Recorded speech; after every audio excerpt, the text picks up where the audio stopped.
ready.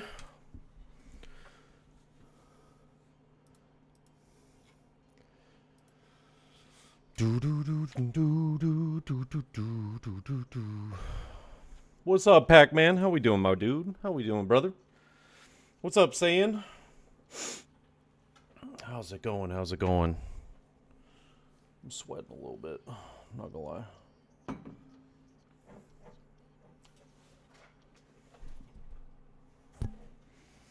Hope everyone's doing well. Just waiting for everybody to trickle in. For those of you that are tuning in, maybe after this stream has already happened or concluded, today's stream is going to be a really good one. It's a very special one. So you'll be able to watch in its entirety. You'll probably want to skip to maybe like the 20-minute time frame or something like that. I would imagine. Maybe like 15, 20 minutes. I don't know.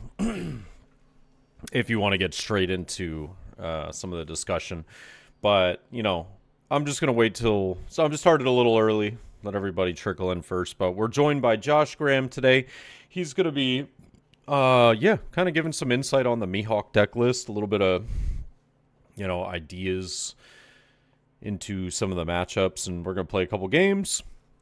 Showcase kind of some of the knowledge and all that, you know, good game understanding that he has that, you know, it's not easy to just naturally have. It takes a lot of time and practice. So he's, you know, he dedicates his time to this game for sure. You know, he makes sure that, you know, people have resources to look at and give them a head start either into a meta or a head start into, you know, a competition. Just got back from locals not too long ago. Went 3-0 with Purple Dofi. Hey, that was me last week. Hopefully it'll be 3-0 this week with Mihawk. That's my goal. We'll see. It's going good. Should be heading to sleep for work tomorrow, but I'm here to... I like to learn more Mihawk tech. Yeah, I mean, as far as like Mihawk tech is concerned, I don't really think there's like crazy tech that's going to be talked about today, as much as there is just like core mechanics of the deck and just like why you should probably go with maybe a more well-rounded searchable deck, you know, rather than just like one-ofs everywhere. Yeah, but there are some cards that are just like, yeah, unavoidable. Like you should probably run one of the 9-cost Shanks. Should probably run maybe one of the 6-cost Laws. But that one I'm actually interested to talk to him about because I think that's an interesting card. It's a really interesting card actually. Yeah.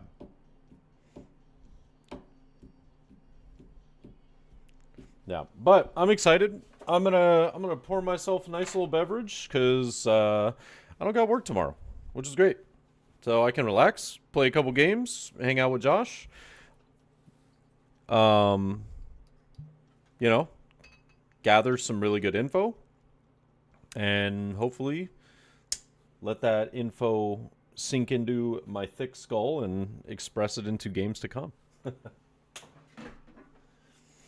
That's the goal, you know? So, there we go.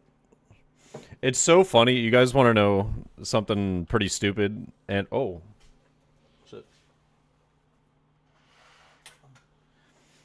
You want to know something pretty stupid? But this is how down bad I am after my announcement yesterday, where I'm trying to, like, quit nicotine and everything. I'm drinking out of my Yeti cup with a fucking straw, because it like simulates taking a drag.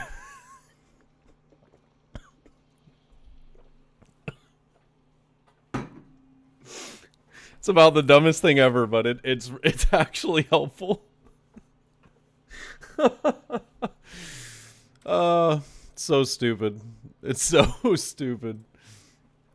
Yeah. Oh man. All right, so this is the list that I have been trying. I'm gonna see what Josh thinks about it. You know, whether he's maybe like, let's try this. I know him. He's probably gonna be like, yeah, looks fine. You know, you could consider adding this, that, and the other.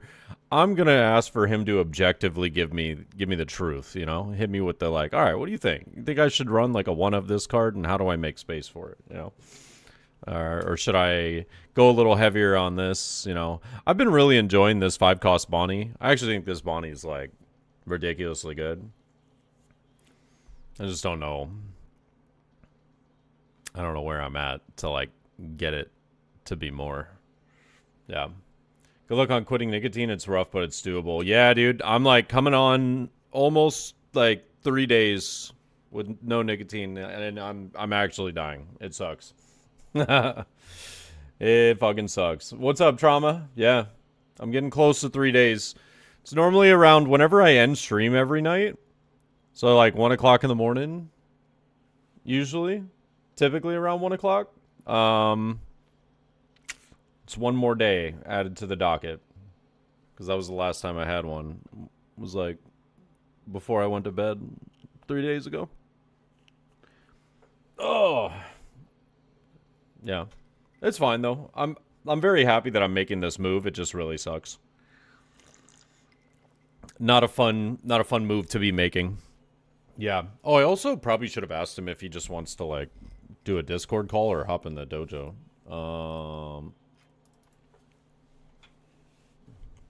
Yeah. Yeah. But ladies and gentlemen, this is kind of to give everybody kind of like a little taste of what the dojo has to offer. So like this is one deck in the OP14 meta. There are videos, playlists, games of all the different meta relevant decks that all of these players, you know, have been going through and grinding and really figuring out in and out. So we're just going over simply one today. Probably one of the more popular ones. But if I had to take a guess, like, I would imagine, like, Ace, Yellow Luffy, and, like, Doflamingo or something like that are probably some popular choices as well. And those are all in the dojo. Yeah, they're all in there. Very much so. Nicotine gum helped me. It was really useful when I worked in the food industry. It helped me get through the lunch rush. Bro, so I work in the food industry. I'm trying to like quit cold turkey. You know what I mean? But I got gum. Just regular gum though. So we'll see. We'll see. It's been a tough 3 days.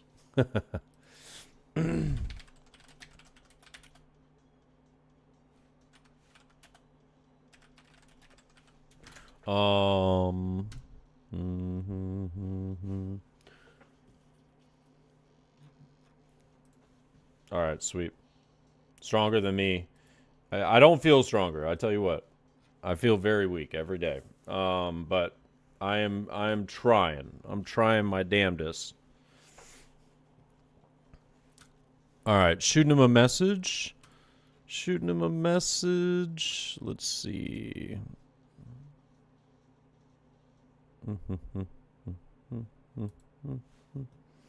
How we feeling today? Feeling good, feeling strong. I'm doing all right, Sages. I'm making it through. I would say it's actually been a lot. Like yesterday felt a lot harder than today, per se. But today I did like a really big project that like hella distracted me from like everything for a while. I reorganized my entire TCG fucking shelf right here. I got a shelf that I just have all of my cards in different boxes, binders, all kinds of stuff. Reorganized the entire thing. Gelatine, how we doing?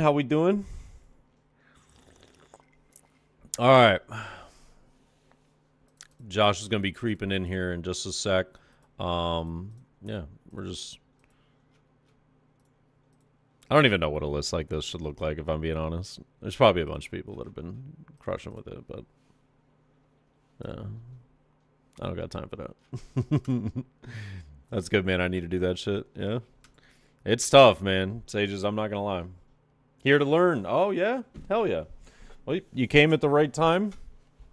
We're going to have, yeah, Impact joining us here shortly. I kind of just wanted to, like, start a little bit early because I wanted everybody to, trickle in first. You know, just be like, hey, come on in. Let's see how this goes first.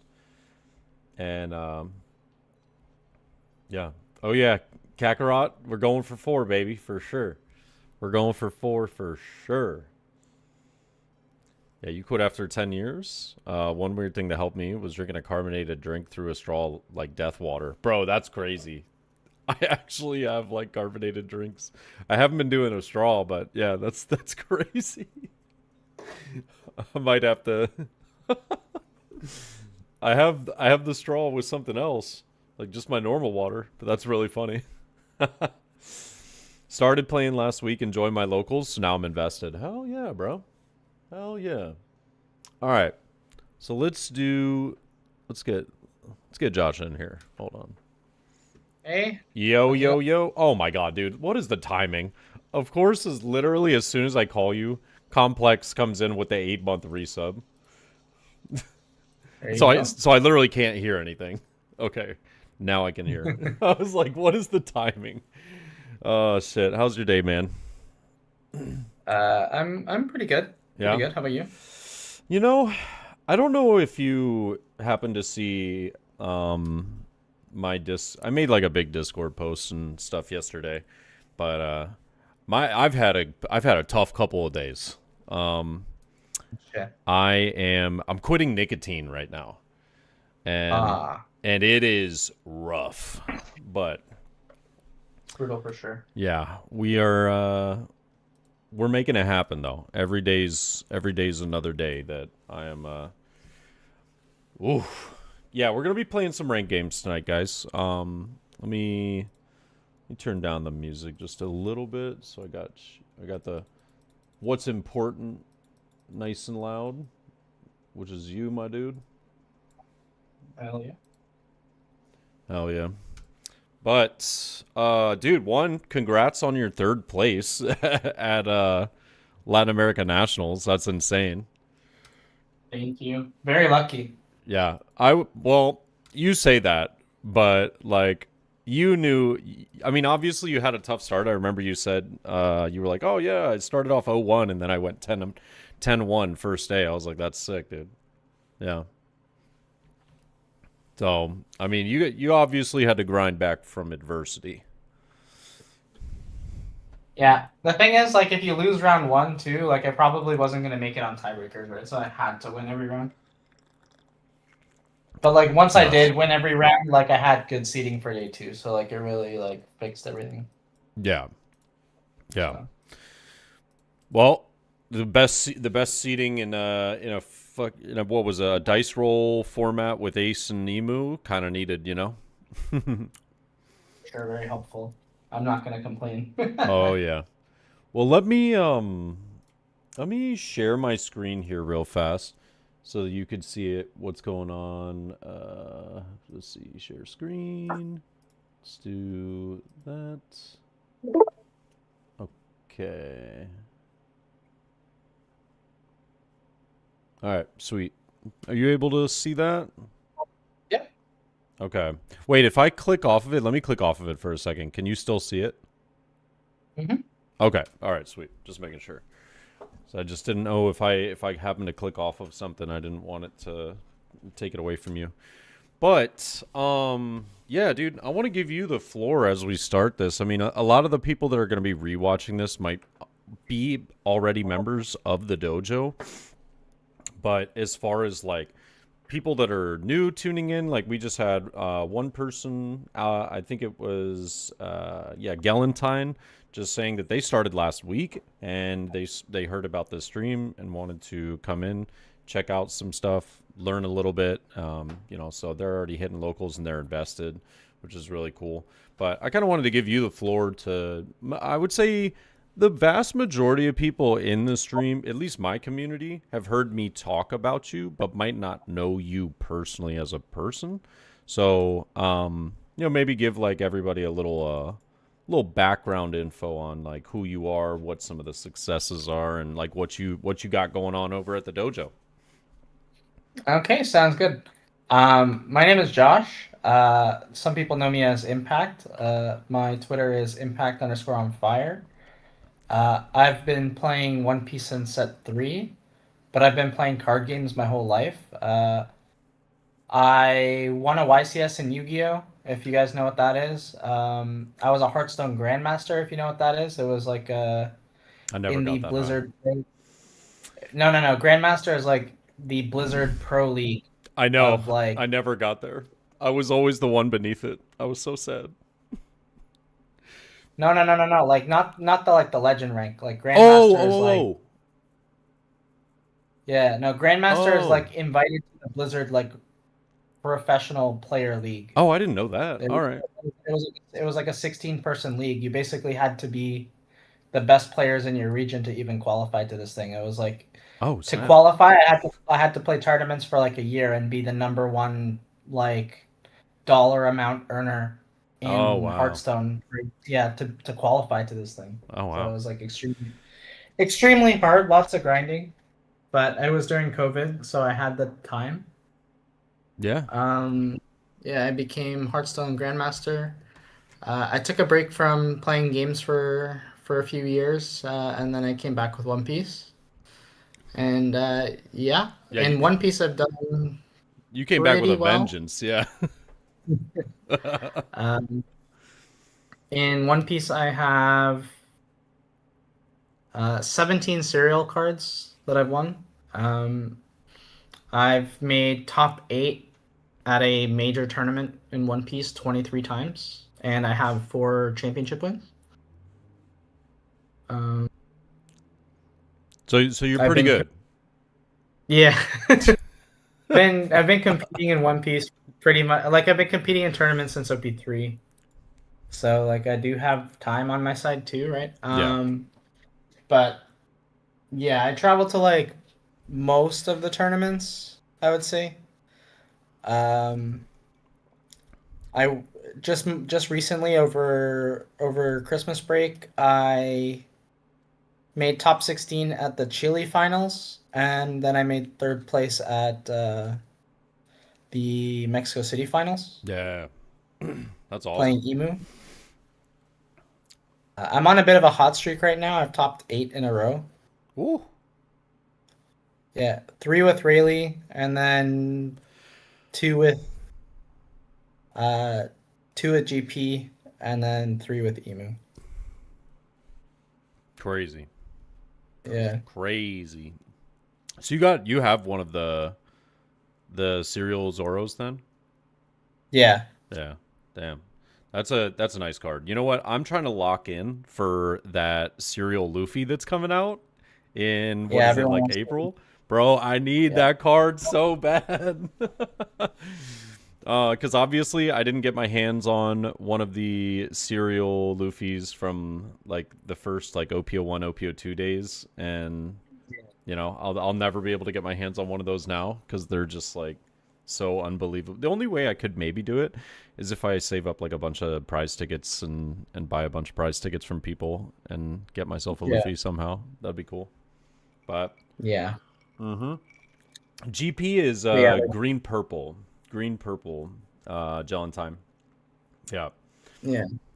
But in OP14, you you've been testing a lot. I know because I've been seeing the stuff in the dojo. You guys have been bouncing between all kinds of different decks. I've seen, talk of, Ace still playing Emu. I've seen, talks of the Mihawk as well as potentially like Gecko Moria, the black yellow Gecko Moria. But I have noticed that you keep coming back to Mihawk. You think that, from what I've seen, it seems as though like a lot of the skill expression that can happen in OP14 seems to be related to, a couple of decks, and Mihawk is one that seems to shine pretty much, in a lot of matchups. So that was one thing that, I asked you, I said, dude, what should I play? What should I play? LCS. I commentated 5 events. I didn't get to play in any regionals.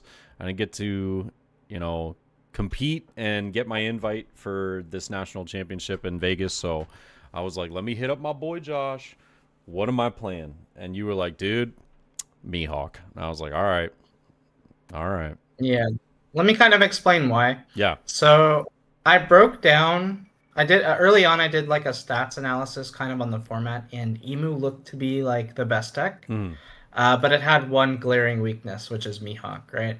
Um, Mihawk itself has more bad matchups than Emu. However, its good matchup spread is the most popular decks overall. So it's True. like Yeah. you obviously go 50-50 in the mirror, right? Then you play into Boa and you're favored. You play into Ace and you're slightly favored, but you play into Emu and you're crushing it, right? So of the more popular and Yellow Luffy, you do really well too. So against the good decks, Mihawk does really well. So Mihawk is like a good choice to actually win the tournament. Whereas I've concluded that What's Emu up, is kind Leon? of like the deck to play if you want to make day two. Also complex. Thank you. I love you, If bro. you want to make day two at nationals, I think you play Emu because Emu's matchup spread is just like incredible, and you have to only dodge Mihawk like once or like you can play like 2 Mihawks in Swiss, lose to both of them, and still be fine because Hmm. you'll probably just win everything else. Interesting. Um, but if you want to like actually win the tournament, you're gonna have to like run into Mihawk at some point Yeah. in the day two. So that's a problem, especially because like if you don't have seeding too, like if you are coming in from like the lower side of the bracket, which I think with Emu right now is like pretty likely considering you actually have to dodge a matchup, Yeah. right? So like if you come into day two with like at like 20 something place or whatever and like you don't have seeding going into day two, I feel like you're gonna run into issues where you have to play against Mihawk going first a lot. Yeah. And pulling out wins in those scenarios are going to be pretty difficult. So, like, I don't think Emu is the choice to win the tournament, but I think Okay. Emu is a good choice to make day two. Yeah. Whereas I think Mihawk, um, you could like run into like some counter decks, like run into like Jinbei or like Purple Dofi, Yeah. and like start to struggle a little bit. However, the play rates on those decks are like so much smaller than like the top four combined. I Yeah. think Mihawk is like I think Mihawk's like the choice to win the tournament, Right. And but it's like one of those things where the reason why those play rates are so low is because even if you really enjoy Jinbei, like you enjoy it, you love it, you're like, heck yeah, I want to play Jinbei and have some fun. It's just you basically conceded that you're going into this tournament realizing that you're kind of just griefing. You're not there to win. You're like, all yeah, right, I'm gonna make every Mihawk's life miserable, but I'm also gonna be like getting absolutely destroyed by a vast majority of the other matchups. So it's gonna suck for them, but it's also gonna be really bad for me if I don't. I've just seen people do that where they try and grief a certain deck and then they get none of the matchups into that deck and they just play against everything else and then they have a bad time and it's like, oh man. So I can yeah. understand that. Yeah. You really don't want to do that at a big tournament. Yeah. Like realistically, I think you're best off playing either Emu or Mihawk. Maybe you could play like one of the yellow decks too. Right. But like I'm not even really sold on Ace. Like I think Ace is good, but like I'm not really sold on it. Dude. I think one of the big problems with Ace is now that like you've had to like cut down on your tech cards like 9 cost Whitebeard and Yeah. Emu is just so Raj. bad now. Yeah, Emu is like not a good matchup It's now. horrible It's like now. yeah. It went from like a favorable matchup or like a 50-50 at least, right? To like now it's like unfavorable Yeah. Yeah. and it kind of feels like shit, right? Yeah. No, Um, you know what's funny is it's hilarious you said that because I was going to bring Ace. And then the more I kept pairing into Emu, I was like, this is just such a miserable matchup, and I kept looking at the stats on the on the ranked page, and I was just like, what is going on? I was like, this can't be real, right? I was like, Ace somehow still has a favorable win rate into Emu. Like something isn't right. And then I started looking at like higher bounty matchups, and like I started talking to like people that are actually testing that matchup themselves as well, and they're like, yeah, it really sucks. And I'm like, okay, maybe all right, I'm not insane. Makes me feel good a little bit. Yeah, it's not just you. What's It's up, like actually the Felchart? matchup is kind of shit now, Oh, unfortunately. Um, yeah. and like that's fine, Red right? Bear. Like Oh, hold up. you can have a deck that's like not good against one of the top four, but Sorry, then Red Ace Bear, I also had to loses mute. to Mihawk, right? So Right, because it right. loses to Mihawk, it's like, Red Bear, I okay, love you, so you're bud. not I'll strong get back against to you in a deck sec. one. Okay. And then you're not strong against deck two. Okay. And then you're not really that great against the yellow decks either. Okay. Like what are you Yeah. good against, you know? No, yeah, What are you yeah. good It's so strange. Like I felt so sad to kind of like lose my way with Ace because I was really enjoying this deck in OP13. I was having a lot of fun. Like even though a lot of people were, very much so annoyed by the fact of like, it's a very very simple deck to play. It's not like overtly hard or anything. But it's just in my opinion, it's like I just had so much fun just drawing a lot of cards. I really enjoyed Ace for that reason. So, Yeah, yeah. So I was like, Ace is a good deck. I was sad to see. I was sad to like drop off of it. It's not like it's bad now. All right? Like I don't want to like throw out crazy propaganda and say that Ace is bad now. It's like Yeah. it's just like under 50-50 into the most popular decks. Right. Right. No, you're Right? good, So Red it's Bear. You're like good. Felchart, good you to can see play you. Ace with like and say that you're just gonna outskill everybody, but like that's I don't know. It's not really that true. You know what I mean? Yeah. Because it's not like the deck is like you can really like outskill Yeah. too much with the deck. Oh, and AC, I just want to let you know we're gonna go over like maybe some questions and everything from chat. That's one like save that for me because I'm gonna ask everybody like if they have any questions about stuff at particular times. But before we do any of that, I know that today we were just gonna kind of focus on Mihawk, and we're just gonna kind of talk about like maybe like just a little like intro of what you maybe have maybe opinions on not only my list, which I don't know if I would really go as far as saying this is like my list as much as it is kind of like a culmination of finding other lists, making it my own sort of. So it's like going off of one list and then changing what like two card change or something like that. So I don't know. Yeah. I wouldn't go as far as saying like I am the sole creator of this list by any means, but it's just this is just where I've been at currently and been enjoying. But I did want to say thank you to Red Bear as well as Complex with the big resubs. I appreciate you guys. Cheers. Thank you for the prime. Yeah, but I would love to hear like what you like because I've seen being in the dojo and like seeing some of the you guys we have this 1 minute guide section that kind of like shows a bunch of different deck lists. We have VOD reviews as well as other recorded sessions that also show different deck lists. Is there like a list or maybe particular tech cards that you find yourself enjoying more than others? Or, are there like staple requirements? Like, for example, I'm running like the 10 searchers, 7 2Ks. Do you think that there's maybe like non-negotiables with the deck that people can maybe latch onto and help them get closer to refining their list? I mean, I think for sure you basically have to play a supernova package. So like, let's start there. Like, Yeah. the winner of Australia didn't play a full supernova package. He played just the Kid and Killers and the Peronas, which is fine.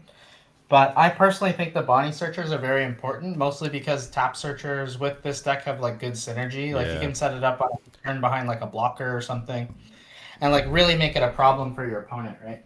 Right. So tap searches are important. I think try like the +4 try billion whatever Yeah, is a really good card. I think it's like at least a 3 of, really? maybe a Okay. 4 of. Okay. 1 second. Give me 1 second. Oh yeah, you're good. You're good. Oh, you know what? While we're waiting for him to come back, I'm taking a shot. I'm taking a shot for the homies with the subs. I just didn't want to interrupt him, but since he walked away for a second, all right. Big You want to resubs. like give them Thank you. a Cheers. quick walkthrough Mm. of the dojo really quick on the screen. I can kind of like walk you through it as well, kind of explain Uh, what it is. yes. Give me, because I'm sharing just the. I'm sharing The just the. sim. I think I'm just sharing the sim. Yeah. Let me share the screen. Okay. Um. Yeah. So, is there anything like, because I do want to. I thought about this the other day. I was like, I'm sure that to a degree you don't mind, especially for like a stream like this particularly, but in other instances, I actually thought about it. I was like, oh, technically, I am showing the link to some of the, you know, to some of the stuff per se. Like let's say like recorded sessions or something. You know what I mean? Yeah, it's not a complete link though, right? Plus, Um, they have to like go back and pause and. yeah, that's what I mean. Like I think it technically is a full link. So that was the tough part about like showing it on stream was I was like, I did the one time and then I was like, I forgot about like there is like, it technically does show full links. I don't think I know there's like a way to I'm trying to remember what the name of it's called, but like oh shit, what is it called? It's like when you it's got like a spoiler on it or something. You know how like you can like blur stuff out on like Discord because it's got it'll say like spoiler and then you click on it and then it'll show you the spoiler. Mhm. Yeah, I was wondering. I don't know how to enable that though. Like if there was like a way to. I'm not sure if I have to be like given some sort of permission in order to do that. Yeah. Kabaloom. This is yeah, it sort of is coaching in a way, but like realistically, it's just a kind of like giving an intro into. We're gonna get into like more or less the coaching aspect during the actual like games, whereas this is just like, yeah, isn't it this? Oh, you put two dashes. I see. I see. I see. Well, I can't really do that because the stuff's already been posted per se, but. Yeah. It's hard it's tough to give a walkthrough through exactly that per se because I would technically be showing full link. You know what I mean? Yeah, I think it's okay. Like just for a second, anyway. I realistically think Yeah, I it mean would be good for. really we're talking about like one or two potential videos uh Yeah. shown that is like not even close to the grand scope of what's offered in here, but it does I was one thing I wanted to talk to you about briefly. So, yeah. Yeah. So really quickly, kind of just going over what it is.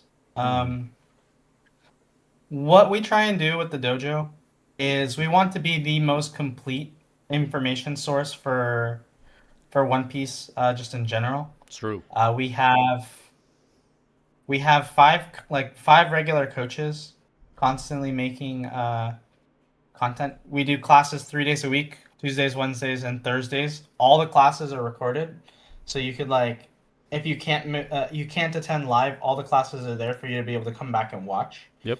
Uh, we have we have like everything from VOD reviewing our players, VOD reviewing tournament results, doing like two plus hour breakdowns of different decks and matchups and classes and stuff. We have like we have like classes on Yellow Luffy. We have classes on Boa, on Mihawk, on Moria, on Ace, on Emu, like on UP, like just from this set, right? Like we have like everything covered already. Um, we have not only not only video guides, but we have written guides on all the leaders too, on Sure. all the competitive leaders. That's in resources. Don't have to show that. It's just we have. Yeah, that one's pretty big. I don't know if I would show that one. That one's pretty big. But that Yeah, but it's like yeah, and then there's all it. of this information as well on particular Yep. leaders under the leader chats, just like full on conversations about like we're going over Mihawk today, but like just going into Mihawk, going over different deck lists, talking about particular players that were running particular lists and everything, and and a really good starting hand from DK. But yeah. Yep. Um, so basically, and we include like our own gameplay. Like anytime we're playing, we're recording games too. And when we record gameplay, we post it in our team VODs. Like we just have like playlists and stuff of our own gameplay. Mm-hmm. Uh, so that's like additional content as well. It's just like we have, if you want like examples on how to play a deck, like we have playlists on the different decks and different matchups. Uh, it's basically the most in-depth One Piece. Like there's nothing like this basically.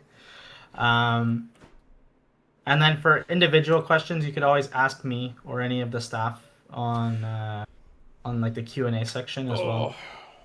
And yeah, like we pretty much just have everything that you would ever want to play any different deck. If you wanna play it, like here's just like an example, right? So even just like a day, like start off for the day, like you want to try a new leader. Okay, so you go to the written guide. The Mm-hmm. written guide has the mulligans, the matchups, kind of like what you want to mull for, go first, go second versus all the different decks, and just has basically examples on what you would want to do. All right, you try the deck a couple games, you decide you like the deck. Now you can go into like we have like even more advanced guides and video guides on the different decks, and we have video gameplay on all the different decks. So like decide you like a deck, you can really like go in deeper, or if you don't like that deck, you can always just like start again and pick a new leader. And like we have a written guide on that one, etc. too. All right, so it's just like whatever works. Yeah, and And and one thing I like too is that you guys are like really open to suggestions. I think Terracool actually made a really good suggestion the other day that everybody I think in the group was like super kind of excited and happy for. yeah. Seemed like it would be really cool. Was play against the pro series.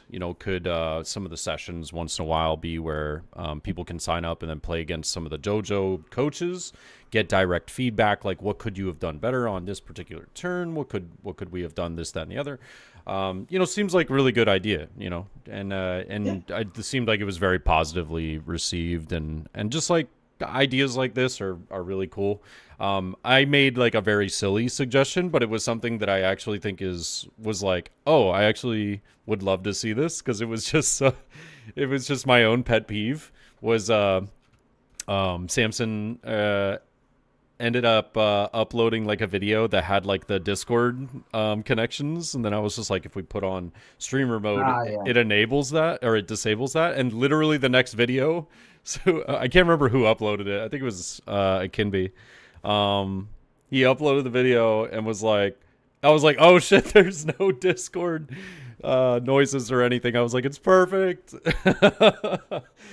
Because We're I'm just quick to OCD. I action. get distracted, or ADHD. I get distracted so easily by stuff like that. So Yeah, no, for sure. We're quick to action, especially on stuff like that's just like easy fixes, right? yeah, Like that's a super easy one. Yeah, right. So anything like that, we're just like on the ball when it comes to that kind of stuff. yeah, Right? Um, yeah. but yeah, so it's $50 a week, Oh which yeah, like is like yeah. it's So actually it's it's good. I wanted to ask you about this because I know for a lot of people I've told in the stream, and not to cut you off, by the way, I just wanted to bring this up is that I know it's expensive for a lot of people, right? Like it totally makes sense. But like my curiosity was like when you are talking about how it goes, I'm curious what you have to say, but like, what you believe is the worth of why it is expensive. But I want to give kind of my 2 cents prior to you doing that. And this is just my 2 cents really fast. Very short. Guys, if you look at any other coaching that you can find out there between one-on-one coaching sessions with a professional player, you're going to be looking at anywhere from $75 to $150 basically for an hour or for a session, which is about like an hour and a half session. This is for a month. Yeah. So that's my argument already. That's just my argument. I was like, you get 3 sessions a week, but yeah, I'm gonna let you go now. That's just, I'm already gonna. That was my spot. So yeah, it is $200 a month, but it's when you break it down, it's $50 a week. Most people spend $50 a week on Uber Eats, right? It's like, realistically, you take that $50 a week that you would spend on Uber Eats and you put it into your game, and now you start winning like your local box tournaments or your like store treasure cups and stuff like that, and then like it pays for itself. Like it, even if you just click on the glory, like go click on glory. Oh yeah, true. Section. Yeah, people showing what they've won. Excuse me. Yeah, people winning box tournaments. Yep. Like you scroll up and Yep. you scroll up and you see that 2 cases, 96 people. You know, taking one of 2K's tournaments. You know, like. Look at this. When it was Store Treasure Cup season, everyone was posting, oh, 1 2 Sabos, 1 3 Sabos. You know, like people winning their anniversary store tournaments. Those Luffys ended up being $1,000. Like, yeah. You know, like, for example, Dexter is a member of this Discord. Dexter like topped like every event in OP13. Dude, he was rushing. He won a serial Zoro and a serial Ace within like 2 weeks of each other. You know, like realistically, people like end up going like and learning like pretty damn quickly in the Discord. Like we had someone who joined for 4 weeks and made their first top 8 at a big treasure cup, like one of the big ones.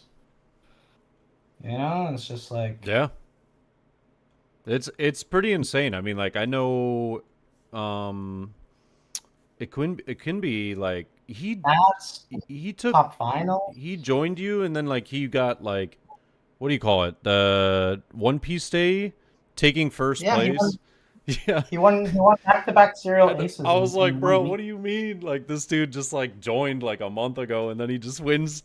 He wins 2 regional events. I'm like, bro, stop.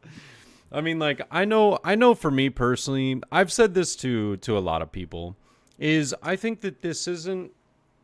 I think no matter what, and this is just me being honest, I think no matter what, if you get coaching, it's not going to automatically make you like a regional winner. What it will do is it'll make you a better player. And eventually you get to being this better player that ends up topping these events, and then you start learning more, you learn more, and then eventually you get to those points where like, dude, I did what? Like I did like 2 sessions with you, and this is like my first ever card game over the board, and I got 2nd place in a treasure cup and won an uncut sheet. I mean, like, yeah, come on. Like uncut sheets these days are worth now what, like 7-8K? Yeah, I wish I sold it for that much. It's a sad day. You don't have to remind me about that. I'm just saying. But I've won quite a few uncut sheets. I know. I know the pain. But I know the pain. But yeah, and all this to say, like, again, ladies and gentlemen, I've told Josh when Josh reached out to me about like, hey, do you want to like partner up and do something as far as like, showing people like what we have to offer in the dojo? I was like, yeah, but my thing is, and you can tell me if I'm wrong when I said this, I said that I am just going to be very transparent with my community. I'm very honest with them. I'm going to tell them exactly what I think and what I believe. So like, yeah, if you guys see yourself as somebody that you do well, but you want to take your game to the next level, it's the way to do it. If you don't particularly want to, like, if you're just enjoying the game for fun, it's not something for you. You know, if you're just like, hey, I just want to play, I just want to relax, you know, I just want to do that. I think it's taking your game to the next level so that you can repay yourself through the cost of doing the dojo or doing, you know, signing up for events or traveling for events. You know, do you know how many times I've wanted to travel for an event, but I'm like, yeah, I don't know if I feel confident enough to be able to repay my travel for this. You know. I think if I had been, because again Josh has like always helped me out as a friend, but like if he and I had like maybe collaborated a little bit sooner and I had gotten some of the information, I probably would have felt a lot more confident to go to some of these events that I never went to in the past, because I didn't really have that like I don't have the mind for being able to figure the stuff out as quickly as they do. I can absorb it and then put it into my own play, but it takes like for me, these guys are different, man. They're different. They can figure this stuff out because they'll just run it into the ground, figure out the games. And it's impressive. It's a skill that I wish that I had, but I'm like a sponge. I'll be able to absorb it. I'll be able to take what I, you know, made mistakes I made and some of the things that they've taught me, and I'll be able to take that into my play and hopefully, you know, do really well with it in the next event that I play in. So that's my idea for nationals, and that's what we're gonna do. But For sure, it takes time. It's not like it's never like an overnight thing. It's never been an overnight yeah, with one piece, right? It's like think about how much time that like we all put into One Piece. Like combined, it's a bunch of unemployed people playing One Piece all day long to figure it out, right? So I love it. I love it. It's like literally the truest way to put it, though. I love it. But see, it's the truth. it's the truth because this game is like you can make so much money from like the prize cards, bro. It's so ridiculous. It's so ridiculous. I can only imagine. Like I don't. It's none of my fucking business. But you've told me how A many lot. cereals. Yeah, you've made a lot of money playing or like selling your prize cards. I can only imagine, bro. Like the amount of Yeah, cereals, top eights that you've hit. Jesus Christ, I can only imagine, dude. But it looks like Dakota just signed up, dude. Dakota is one of the goats in the community as well. Absolutely love to hear that. And yeah, I hope it. Oh, By yeah. the way, hope you use the Luffy TV code. I always keep forgetting to like mention to do that, but I hope that you know people are doing that because not only for me but for you. Like you get a very big discount. Yeah. So you Yeah, know, you're getting a good discount on your first month. yeah. So big shout out to Josh for that because it is a pretty big discount. Um, but yeah, I think now we've kind of done like that intro that I was talking about. You know, I was telling everybody like, hey, if you at the very beginning of the stream, I said, hey, maybe skip till like 30 minutes in or something like that if you want to get to like deck ideas, gameplay, all that stuff. I would love to just maybe take like 10, 15, 10 minutes maybe. Um, and hear what your thoughts are maybe on what list I'm running currently. Maybe some changes that you would suggest, or if you like it, or you know, like what I might be susceptible to, or what this might be good into. I would just love to hear maybe like some thoughts or something you might have on this list in particular. Okay, so I actually like a lot of things that you're doing. We've talked about a lot of this stuff in the Discord already. Mm-hmm. Um, so the 9 cost Shanks is basically a super blowout in the mirror. I really like I really like that card just kind of existing in the deck. I think it makes your opponent play differently, especially when they go second. Just like having it in your deck list means that the opponent can't like tap their can tap their shanks on like their 7 cost shanks on their 8 done turn. Otherwise, they risk getting blown out by this, right? Also, it means you have to be more careful with your Mihawks. It means you have to be more careful with resting all your stuff all at once, right? So Yeah. just having this card in your deck list can make your opponents play differently. Same thing with Spiderweb, right? So because Spiderweb is in your deck list, your opponent now has to play their Law and Beppo as the last thing that they do. Yeah. Otherwise, they're gonna get blown out by it, right? So like they miss out on even the big leader swing, right? Like they don't get the big leader swing because of Law and Beppo, right? Um, So you can kind of like have these cards that can outmaneuver your opponent in the mirror. I think they're very good. They're not good in every matchup. Like the Nine Right. Shanks is like the worst card ever against like Emu, right? Yeah. Yeah. But do Yeah. you really need it against Emu? Not really, right? It's more just like a mirror tech. Um, I think it's nice and one thing, ace. one thing that I really, yeah, it is nice and nice. Yeah. One thing that I really would push for with your deck list is Okay. more of the +4 for one. The more of this, the Trichiliocosm. Yeah, Okay. this card is like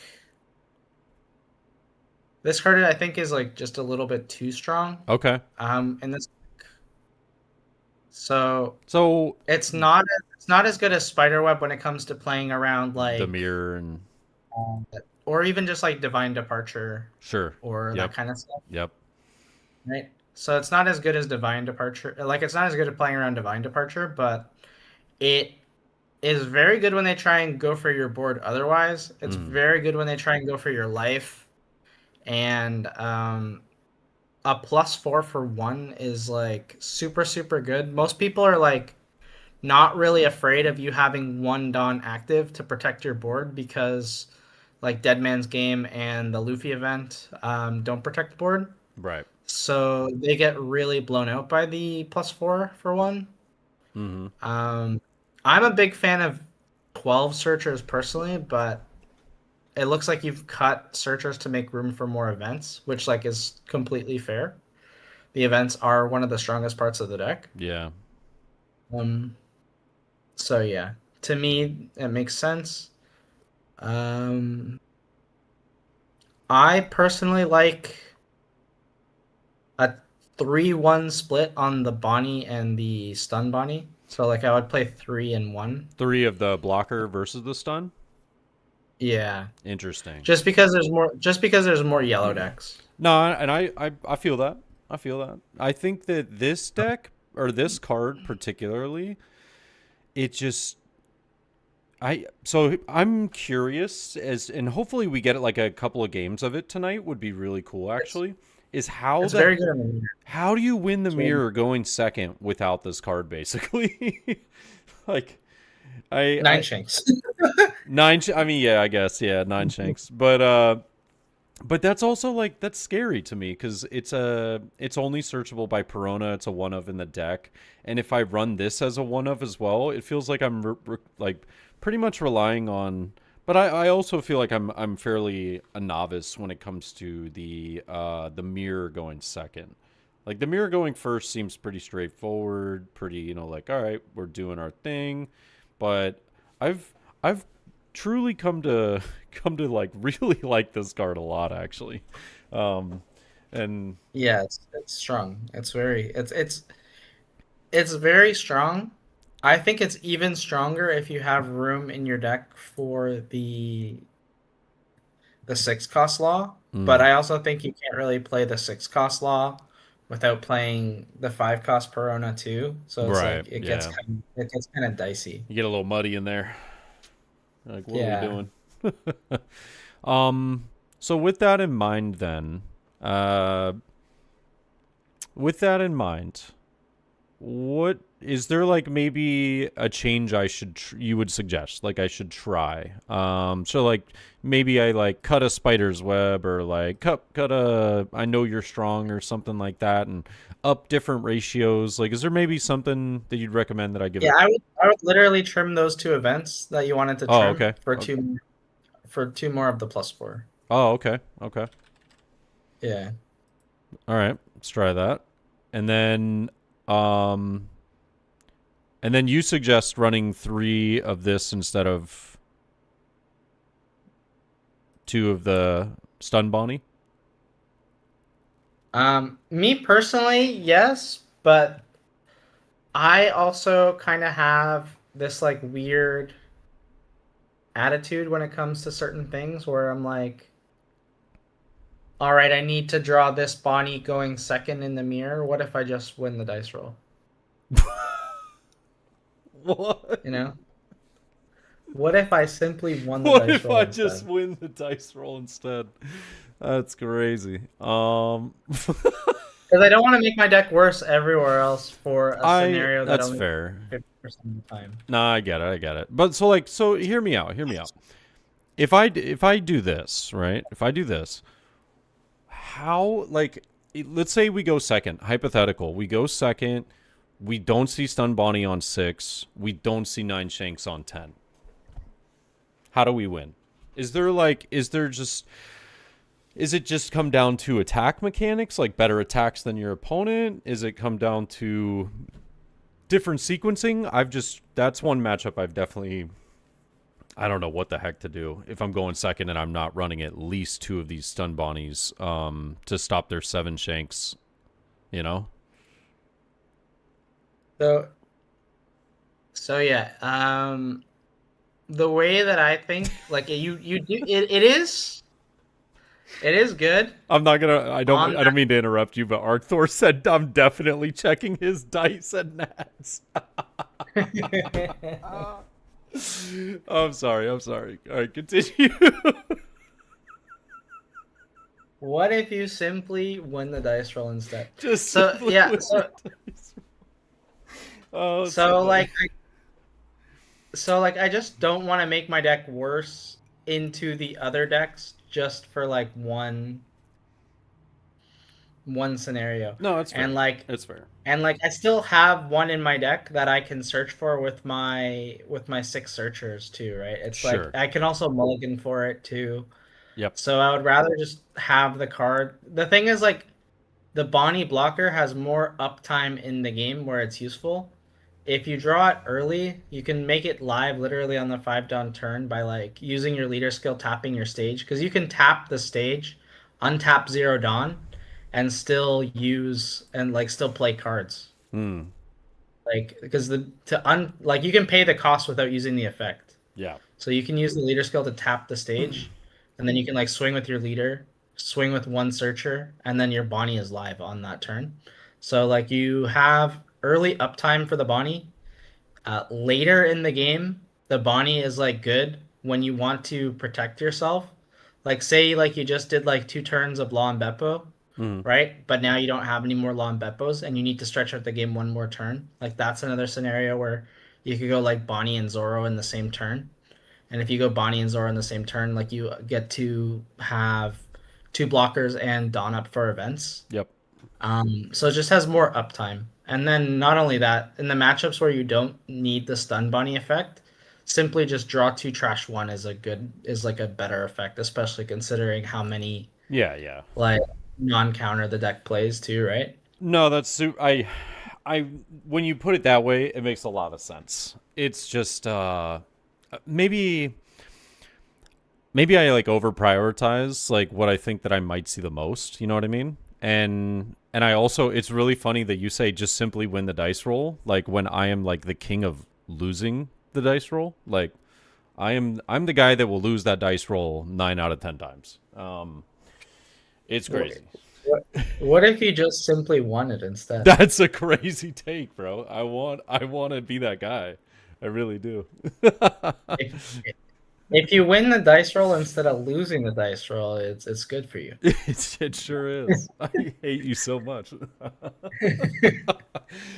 But the Uh, thing is, all yeah. right. So here's the thing, right? Yeah. Say you play against Mihawk twice in the tournament.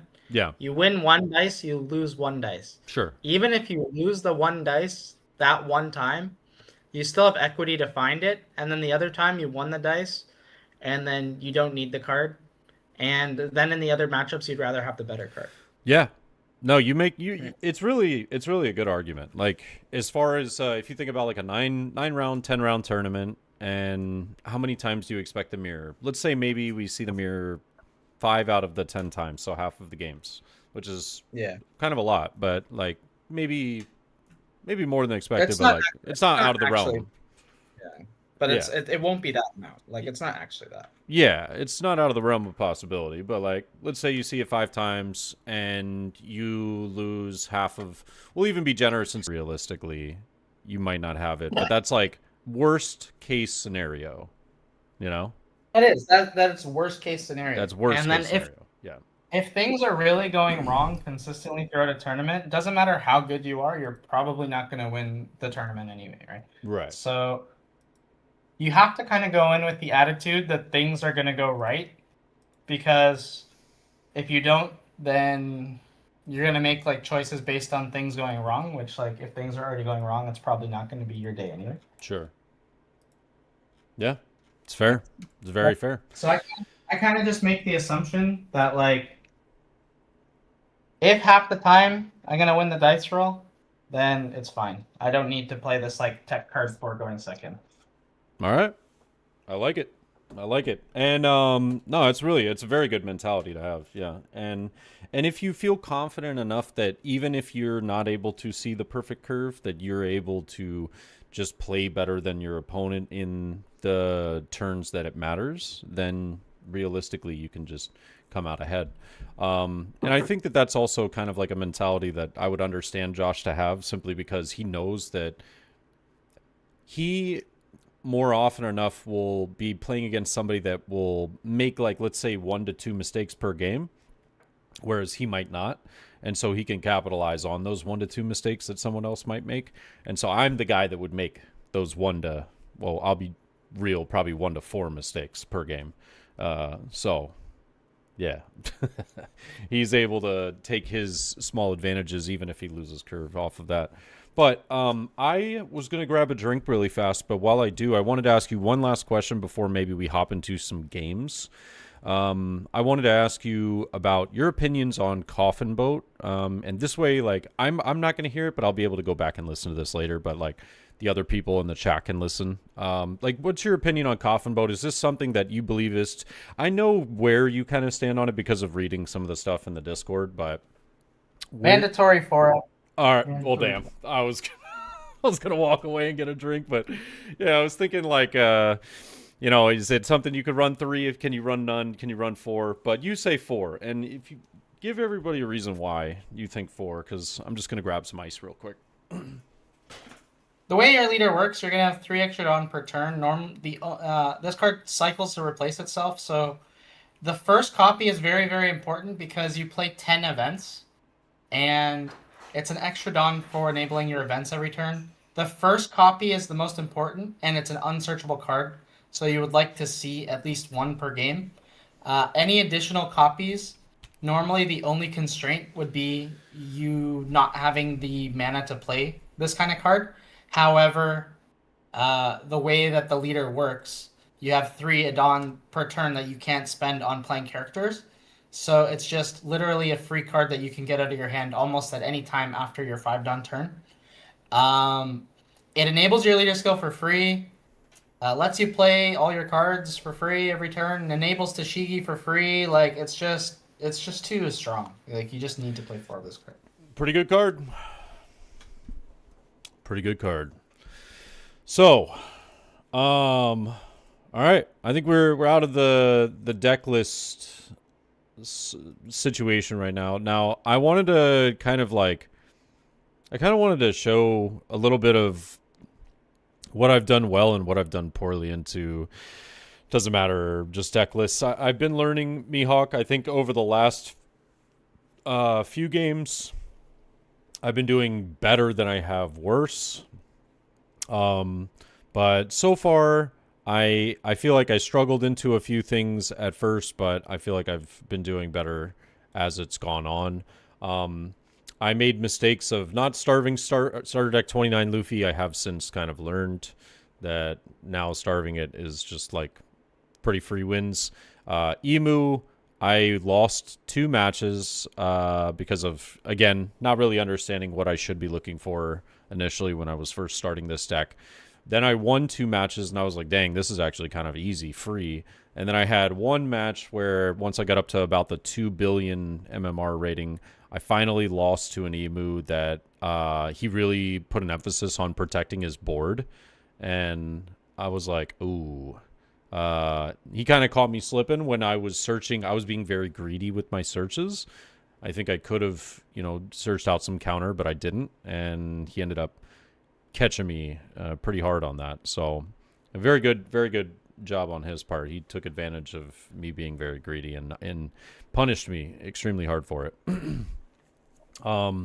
But yeah, I feel like Red Green Luffy's one that's been popping up a lot lately. I feel like I did really well last night. Started off with like 4 or 5 wins, and then I went 4 or 5 losses in a row because I lost to like 2 Red Green Luffy's with a lot of the removal for like 9 cost Shanks and or excuse me, 7 cost Shanks and 9 cost Mihawk with the what's that card? The mole pistol, right? Yeah. No, not Mole Pistol. It's the other one. It's the just the minus 10k. I'm forgetting the name of it right now. Round table. Thank you. Yeah, round table. It's like round table's definitely been, that one was catching me off guard, and that's why I was kind of like that. Those kinds of matches were against like that, as well as shoot, what do you call it? You know, Divine Departure with the 0 cost against like Doflamingo, or potentially decks like Blue Purple Luffy or something. That's where Spider's Web like really shines for me. Yeah, those are matchups where Bonnie Blocker is actually very important too. True. Yeah. Because if you have Bonnie Blocker with Spiderweb, what you can do is your opponent attacks into your reduced guy, you block with the Bonnie, and then you just Spiderweb to get out of the attack, while also like picking up your guy.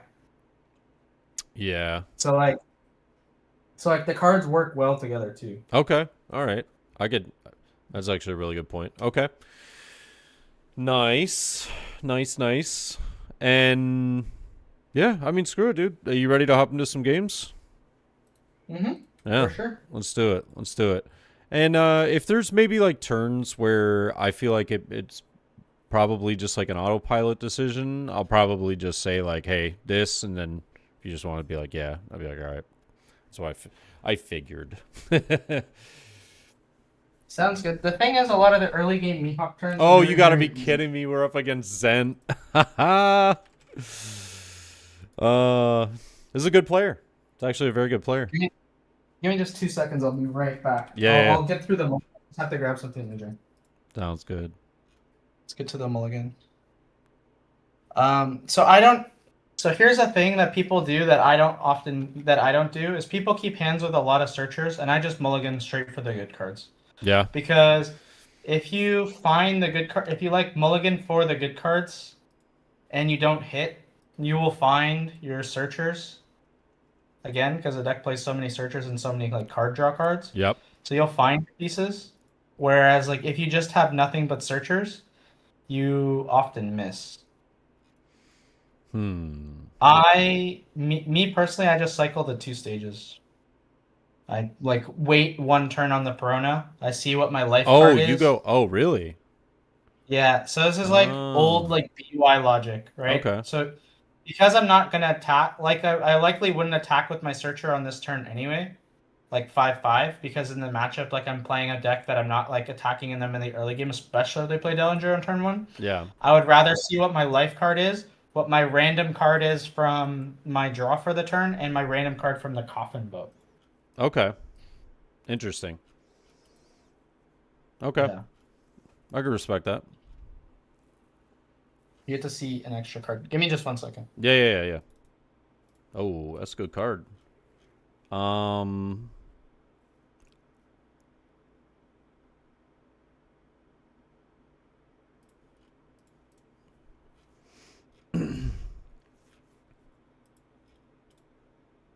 Jesus Christ, holy shit. I am just drawing all of the events. It's actually quite funny. I don't know if there's like a world where I should be swinging this Perona at all. Like, it's kind of sucks to ramp him, but at the same time, like,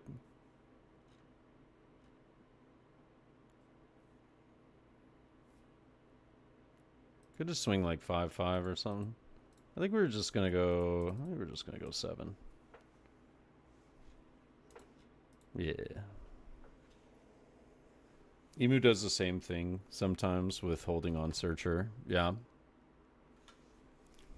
Ooh, no cards to draw. Oof. Oof, bro. Oh my god.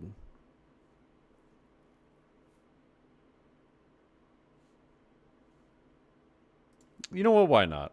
Why not? Oh. Oh, rested. Lol. Rested. I'm an idiot. Okay, we're not going to talk about it. We're not going to talk about it. Yeah, I'm actually going to forget that happened. I normally never trigger this because I only run it 2 of in my deck, and now that I'm running 4, I was like, oh yeah, that's a rested card. Pretty important to read, ladies and gentlemen.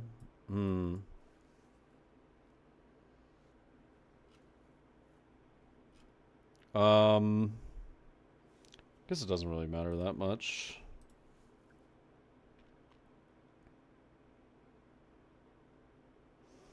Sure. And you got a Doflamingo. Why not? So I actually don't attack them at all in the early game. Really? Because I don't want to Really? give them searches from the Dellingers. Okay. And this deck is like... This is a deck that specifically requires certain pieces to do its thing. Yeah. So I avoid attacking into them and letting them get their searches. I have such a weird... Like, I've only drawn events. 1 second. I'm going to reconnect on my phone. Just give me 1 second. Yeah, I'm having a little bit of... You're good.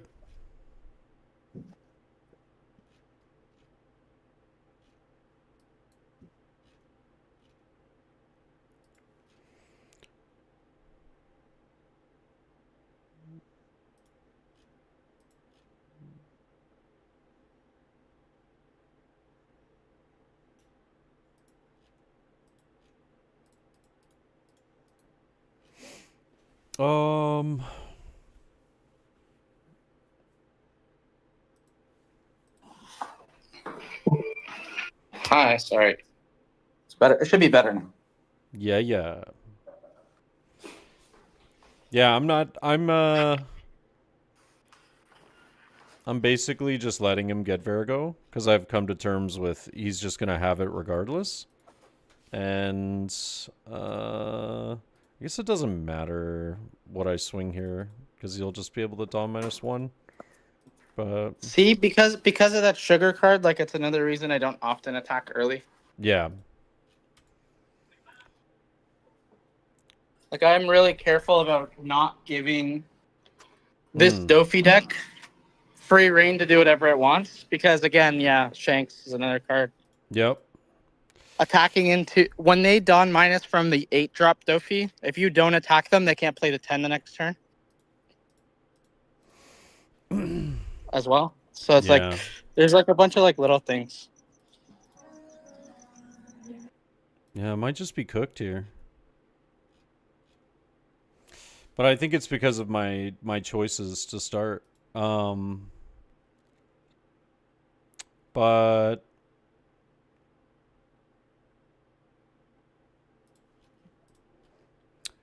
I mean... So I still think you could turn this game around. Really?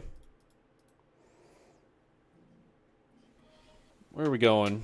I mean, I have to swing... It sucks. It doesn't matter. Yeah. It doesn't matter where you swing. Yeah. So I think you just don't. Like, you can swing to get him to Dawn -1. Yeah. But I would just swing 7. Just swing 7? Yeah. Okay.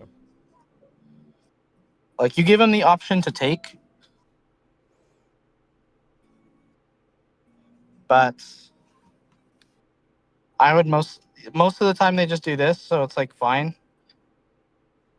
But like, he was always gonna do this unless you swung 10, and if you swung 10, then you only have 1 Dawn up for your 4 event hand, like 3 event hand. Like, it's not. Yeah.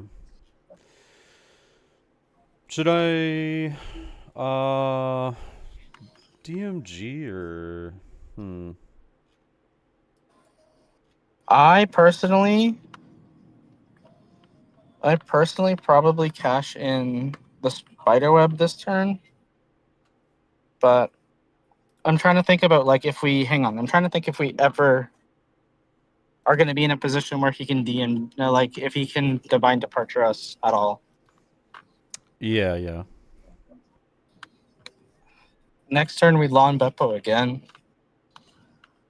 We Lawn Beppo, we swing 11 first, and he redirects into something, and we attack. Then we can attack him after with the leader for 9. I think you DMG just in case, because next turn he could maybe Spider with you, or next turn he could maybe Divine Departure. Okay. But he might force us to use it this turn anyway.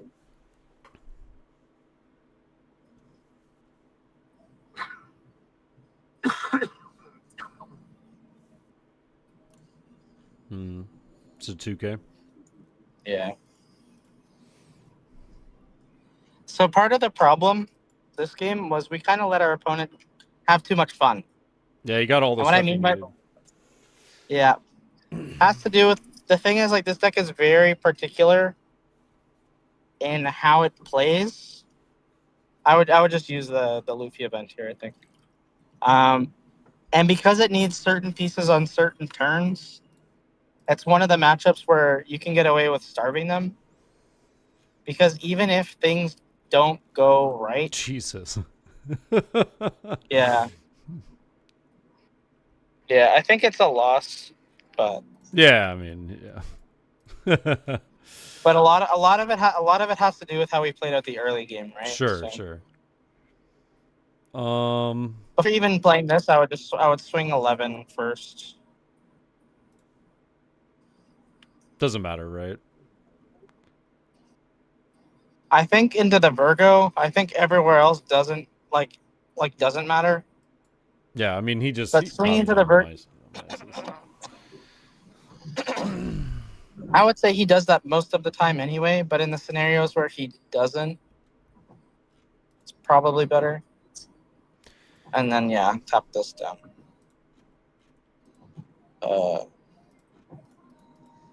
But I just don't think we can get out of this. We have to swing 10 into yeah. a territory. Oh, it'd have to be like 10, I think. Oh, 10 here? Yeah, it's just too easy to get out of a 7 or like a 3K. Right. We're cooked. But I think you made some really good points that I probably could have done a bit better.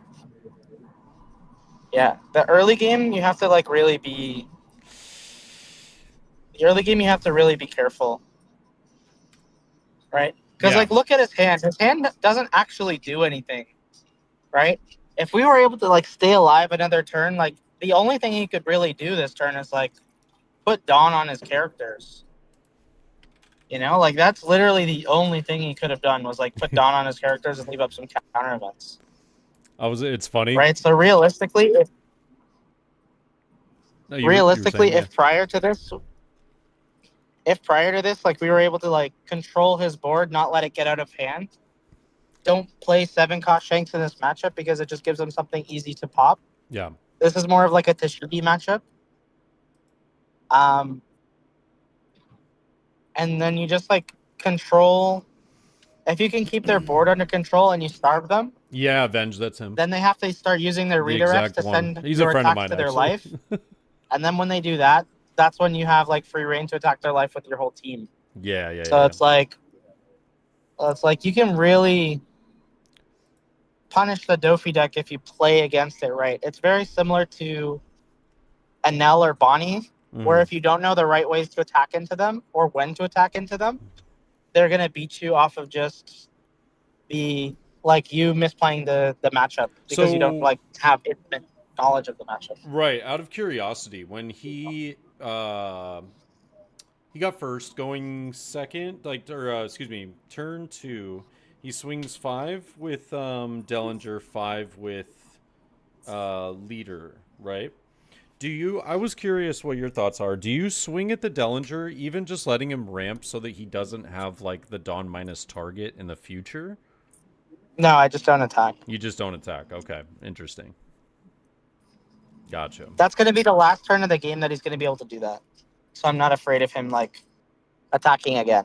And then I don't want to give him the free ramp, right? And I don't want to give him the search, right? So later in the game, he's going to have more targets like sugar and stuff that he's going to want to redirect to as well. So he can kind of lose the window of opportunity for the Dellinger to be at its best. Gotcha. Yeah, yeah, yeah. And yeah, so you really want to like avoid that kind of stuff. Okay, that's fair. It's a very weird deck to play against, the Dofi deck. Yeah. But like once you learn its tricks, it's not actually that scary. It's actually quite a very fair deck. Like it plays a 5 for 7, and then it plays, and then it plays like an 8 for 9. Like it doesn't even have like a good 7 Don play. Like its 7 Don play is like hope you played a ramp on your 5 Don turn, so that you skip your 7 Don turn. Dude, when Right? that So deck sees a 7 Dawn character, I swear it's gonna be good. It's gonna be very good because I like Dofi a lot. It's a very fun deck to play. it's a strong deck, but it really takes advantage of people that don't know how to play around their cards or their like leader ability. Mm. It's like for example, the stats say that the deck beats Emu, but it just does not beat Emu like at all. Like Emu crushes that deck. I've been able to beat Emu a couple times, but maybe it was maybe just not against the top emus, if you will. Yeah. Yeah. Yeah, Emu kind of just takes everything about that deck and just crushes its hopes and dreams. Yeah. It's like You know what's really it's funny is so we just ran the first game of the night. We took an L, but it's because you weren't there for like 4 turns of it. It also was against Zent, which I love Zent. Zent's a good homie, but yeah. I haven't played against a lot of what do you call it? Doflamingo. I've mostly played Doflamingo, and I've not played against it very much. So I need to sit on the the other deck has side. the deck has a very low play rate. Yeah, I like it. I like it. It's very fun, but it's I need to play against it more so that I can get like the better ideas of what I should be doing on certain turns. But The yeah, key things to know is Divine Departure is a bitch. You really have to play mm-hmm. around Divine Departure. Yeah. Um, the way that you play around Hey, Divine thank you, Myth. Departure Thank you. is mostly just Thank you you so want to much. tap everything, not just one thing. You tap one thing, they Divine Departure kill it, and you're in trouble. Yeah. And the way that the Mihawk deck works is it often plays from behind because its first impactful characters usually come on like the 5 and 7 Don turns. So like usually by the time you're actually doing anything that you want to do, you're kind of doing it from behind, and most decks have already set up, right? So if you're playing against a deck that's already set up and plays Divine Departure or like these round table cards or Red Rock or something, like these are the cards that really cause the Mihawk deck grief. And you need to play around that by trying to play the characters that can't be removed. Okay. So like you want to focus on Like like Dashigi. against like Tashigi is a big one. And then Mihawk being 9 cost dodges a lot of removal. Yeah. So like you can get like a Mihawk down. Whereas like Shanks in particular, like 7 cost is like right where all of the removal like is. Like that's where like a lot of the removal stops being stops like being impactful, right? Like Sables, for example, or 7-drop Dofi, or like Divine Departure makes it like a 1K. It's like these are like the things that really cause that card grief. Yeah. Whereas like once you get to like the Mihawks and that kind of stuff, especially if you went like 5-drop, and then you went Mihawk, like by the time you're turning your Mihawk, you already have 2 other guys sideways too. Yeah. Yeah. Yeah. If you have to play Shanks too in that matchup, I definitely don't play it going into their 10-Don turn, but I also don't play it and tap it that turn. Like I tap something else for my leader skill. Like I leave the Shanks active Okay. so that if the next turn I play Mihawk, like I'm playing Mihawk and Shanks like tapped at the same time, and they can't Divine Departure both because Divine Yeah, Departure costs zero. So you gotta choose. Yeah. Okay. Okay. Fair. Makes sense. Mihawk is like, it's got a couple things to it, but like once you get those couple things, the deck is like pretty straightforward. Okay. Well, let me cue into the next one. All right. Sounds good. All right, Boa. I feel pretty good into this. This is also one of those like decks that I feel like is kind of counterintuitive what you pick here. Like I choose first, but it feels Yeah, like you for sure take first. yeah, but it feels like kind of counterintuitive. This is the nuts. This is the nuts. This is the nuts. We keep Yeah. double shanks win game against Boa. Yeah, that's for sure. so against Boa, I take like the first one, but then other than that, I try and counter aggressively, mostly just because I don't want to play into pudding. Okay. Oh, that's a good draw. Yeah. So start. you wanna Always start you wanna with draw coffin boat, right? Yeah, draw before you search is just a Exactly. like Good a rule of good- thumb. Yeah. Yeah. Then you going Kid and Killer or you going Perona here? Personally, I would go Perona because we don't have a 5 cost. Okay. Sad. Ironically, we get the 5 cost that we can't Yep. take. Yeah. I just grabbed one of the +4s. The +4s are really good. Okay. We have 2 shanks, so like missing out on a Law and Beppo is not that bad. And then realistically, I see opportunities where like we'll be able to use these +4s too. Yeah. So you say you take the first. Yeah, you take the first one. Hey. There you go. That's a good top deck. So there's no real point in buffing this at all. So it's just maybe just restand 3 just for event shenanigans. Right? So like there actually is a reason to buff it, but it's not relevant right now. The reason to buff it would be so that you have enough rested cards for the spell to give +4.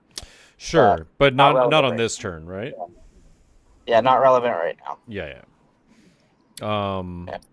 So no like 5/5 here. We're still starving until we get the shanks. Yeah. Not only that, like 5/5 here is extra suspicious because they already set up their first life too. Right, with the Hiyori. Yep. Yeah. The way that this is gonna work, so I counter this one and then I take the 7 just because I don't want to use 2 cards. Okay. Yeah, so the way that this is gonna work with the shanks is we're likely gonna want to remove 2 characters this turn. Okay. So we do take So like we're gonna take a life. Yeah. So we'll use the effect on shanks to rest the Boa. Yeah. Probably Perona and Pump Coffin Boat. Pump by the Dawn and the Perona, yeah, for sure. Yeah. So let's do that. So the first 8 should probably be going to the blocker, right? Yeah. Like, so the first attack should definitely go into the blocker. Mm-hmm. Yeah. And then probably just 7. I guess it doesn't matter, right? Just swing 8 here. Yeah. So I would swing 8 there. Yeah. For sure. Right.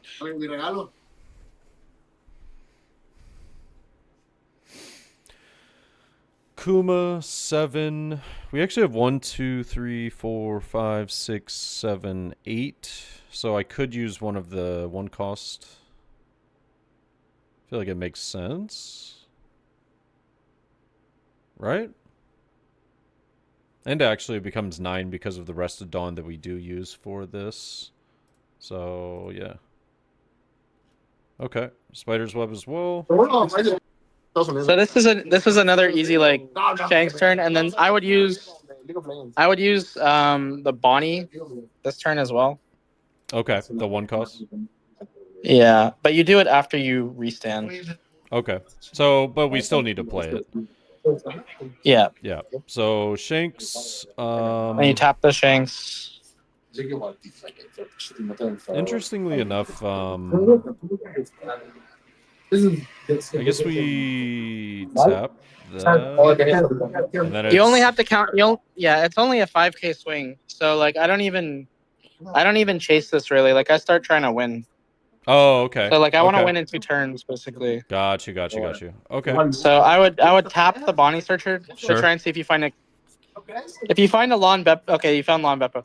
So if you find Lon Beppo here, it means you can play for another turn. Yeah. So it's actually fine to remove this thing now, but realistically, I would just personally attack life Okay. because like, so I would like pump. I would like pump by tapping the stage and the thing, Yeah. the Perona. So maybe just like 7. See what happens here. Him triggering any of this stuff is the only thing it's for is the card drop, because realistically anything else does not matter Yeah. because they're only 5K bodies, right? So, and then yeah, just make sure you keep up the +4s just in case you don't know. Yep. But then at this point, you're at the point of the game where like you just win basically. So Yeah. They can't do you much. just need to. You need to just not die. Not dying here is winning. So when he plays Boa here this turn, you just Lon Beppo the Boa. Oh. Okay, if he's playing that Boa, that means he's playing Probably another Kuma. he's like, yeah, probably playing Kuma. So it'll be one of these swings into Bonnie, one of these swings into Perona, and then maybe like a 6 and a 5 from Kuma and Leader coming towards life. Yep. Is there any world where I like Spider's Web restand this?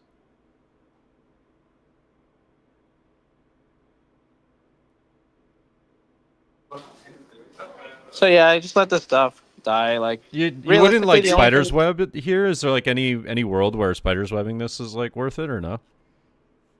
I want to make sure that we don't go to 0 this turn. Okay. Like go to 1 so that we go to 0. Okay. Yeah. Because anything else, like everything else is just kind of whatever. Like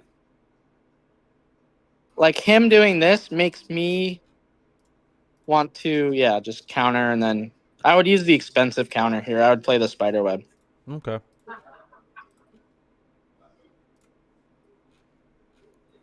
All right. So now freeze the Kuma, right? And then just swing over the Boa since it'll just be rested anyways. Yep. Yeah. So we'll freeze. Swing.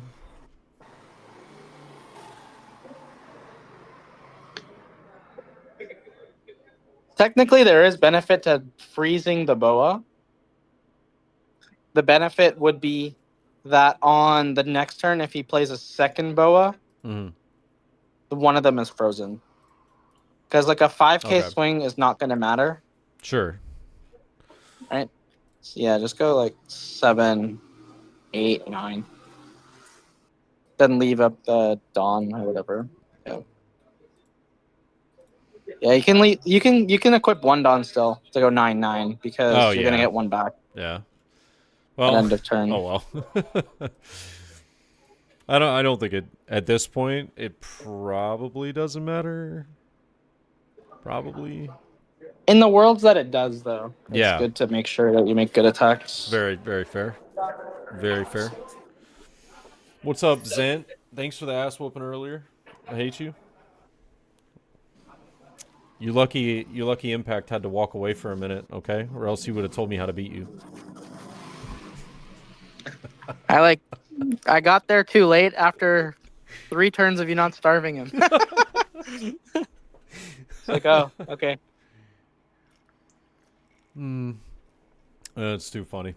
Dofi best deck in format. Easy. Easy, bro. I love that deck, dude. It's so fun. It's so fun. Oh.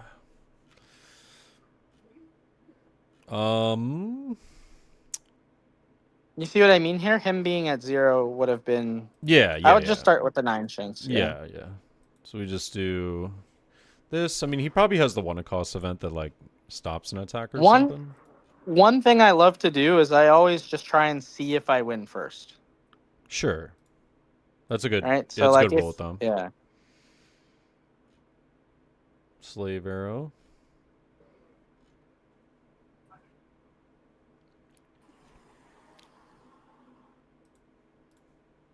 Yeah, like 11-15 game. Yeah, right. I Kick mean, it, I'm yeah. just trying to think. I'm like, is there like any world where some stupidity happens? I mean, you always got to think of too much aura. That's too funny. That's too funny. Yeah. That's funny. Love the streams. Appreciate you, bro. Nothing but love. Nothing but love. Yeah, this matchup I feel pretty good into. This matchup is pretty easy. Yeah. Not gonna lie. Yeah, I think this one's like very straightforward. It only gets dicey if they play Red Rock or Sables. Yeah, I've seen Sables do some damage before. I've been like, whoa. But I also think that during that game, it was because I attacked life in a bad order. So like I didn't use Shanks first. I swung 5 with like a boa blocker active. So like if he just free blocks it, whatever. But like I wasn't swinging this because I think he had like a second boa blocker active. And yeah. So I swung like 5 and he took and he got Sables and I was like, oh shit. I was like, I am cooked. Oh no. It was yeah. It was pretty bad. It was pretty bad. I feel like the trigger on Sables is like extra egregious. It's like bad, why is it dude. so strong, right? It fucking hurts. So strong. Early One Piece triggers were Yeah. crazy. Yeah. Like why does Death Wink bounce a 6? Like I just that's always the personal one that I hate the most because fuck Nami. Nami. Oh my god, Nami. Nami was crazy, bro. I will say though that, and I'm actually curious. This is like super off topic from the session and the games and stuff like that. I'm just really curious what your opinion is on the fact that yellow cards have gone from like trigger, trash one card, play this card to the board or whatever, to just play this card for free, dude. Like we don't even care. Just play this card. Like what's your opinion on that? Do you think it's like inherently bad, or do you think it's like the game's power creep has gotten so much that it yellow kind of needed it? Or Yellow would be completely unplayable without the free triggers. Yeah, it's a bad color. It's a bad design color in my opinion. Like it's not only just like a kind of like an unfun color to play against because of the free play of cards, but also just like I feel like the color itself like could have been so cool with the life manipulation, but instead it's like hope to God I sack this card. Yellow's always kind of had inherent weaknesses, right? It's always been this like life burn / trigger color, right? But the life burn aspect has always come balanced around the fact that the deck couldn't really get around blockers. Yeah. Right? Like it often had to play stuff. It had to play like actual shitty cards like Amaru to get around blockers. Whereas like now we're like looking at cards like Perfume Femur and like the unblockable Luffy event, right? Like actual good cards. Right? So yellow has gotten better because of these things. Yep. And also just like yellow's gotten better because of the free triggers and just like the generic like stuff like Kuma and stuff like that. But realistically, if it didn't have Kuma, I don't think yellow would be a real color right now. True. Kuma's pretty good. And like honestly, how long has it been since we've had like a relevant yellow like meta leader? But whenever I hate on yellow, it's been like since Katakuri, right? Yeah. And even then, you know what's funny is the only person that was relevant with it was a cheater. You remember that? At the time, yeah. You remember that? Yeah. That's crazy, dude. That's crazy. Like it was just like the homie was like literally stacking life. We were like, whoa. He was the god Katakuri. It was great. But yeah, it was a webcam only cheat that the guy was doing. Yeah. He was like triggering and like taking the card out of the sleeve slightly off camera Yeah.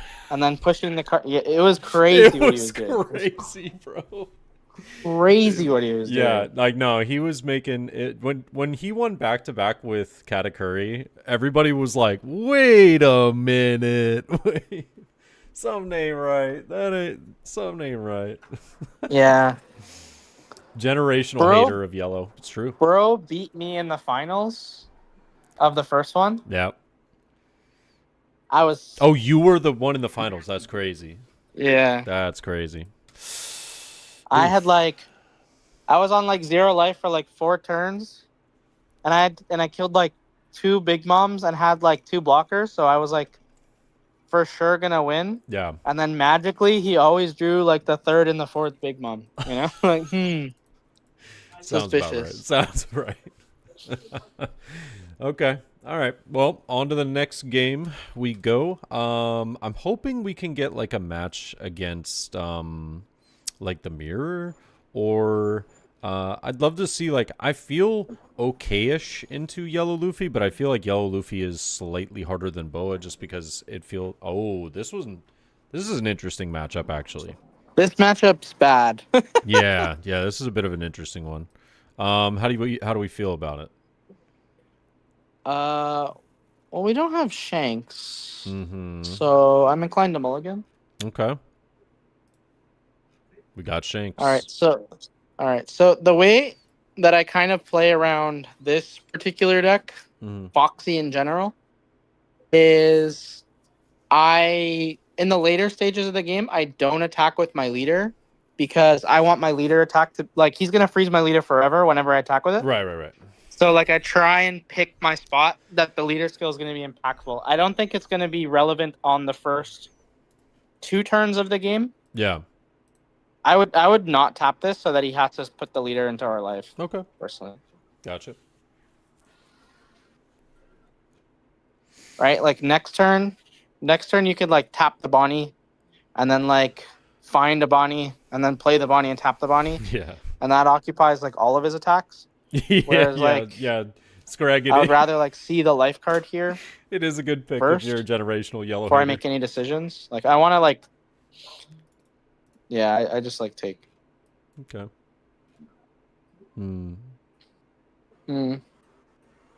Taparino? Me personally, I'm swinging 5 and playing the Zoro and saying go. The logic being is I don't think there's going to be another turn in the game that we can get this Zoro down. Next turn when you tap the Tashigi, or next turn when you tap the Bonnie, rather, you can find one of the 5-cost Bonnies and it fills out your curve. True. Ooh. Yeah, that's a card. Right? That's a card. I mean, that's fine. That's totally fine. Yeah. Take first one, 'Cause- maybe counter second? Yeah, I take the first one for sure. Yeah. Zoro blocker, or are we going to 2 here, bro? I would use the Zoro. Yeah. That's the tough part, is like I feel like choosing targets, as well as That's a good draw. is it a play this draw though? Because I don't know Yes. if it's a search You do that. first, then You can always search after you get your leader skill. yeah, I know. My curiosity though is finding that 5-cost blocker. Is it better than better than this at the moment? I don't think so, because No? if he Okay. plays another one of these guys, because like he's not playing 7-cost Foxy this Jesus turn, Christ. right? Okay. So because he's not playing 7-cost Foxy this turn, I'm more inclined to play something like this, where like, because like he could play another one of these guys that like kills our guy, and like you can't kill Tashigi. So Resting Bonnie here. yeah, for sure. Okay. Oh, we would have found it too. That's crazy. Am I taking that, or I know you're strong? I feel like At this point, it's probably I know you're strong. yeah, that was my curiosity, just based off of what our hand is. Yeah. Okay. So then I personally throw a 7 into this Porsche to try and get the blocker. Yeah. get the restand. We'd have 4, 5, 6. Well, actually, it would be less than that. Yeah, so this is dead. That's fine. Yeah, but that's fine. No, Like if yeah, he's yeah, yeah. like he's put like he's putting a swing into this, like you're pretty happy. And also like he Don minus last turn, so he can't like play the 7 Foxy this turn, so True. like this is all wins for you, right? So Yep, we're in good spot. 7. I'm not saying we're in a good spot, but I'm not saying we're in a bad spot either. Okay. Me, I used the Luffy event here. Yeah. Okay. The next attack could certainly be bigger. Yep. Even if it's a 7, I'm just happy to take it.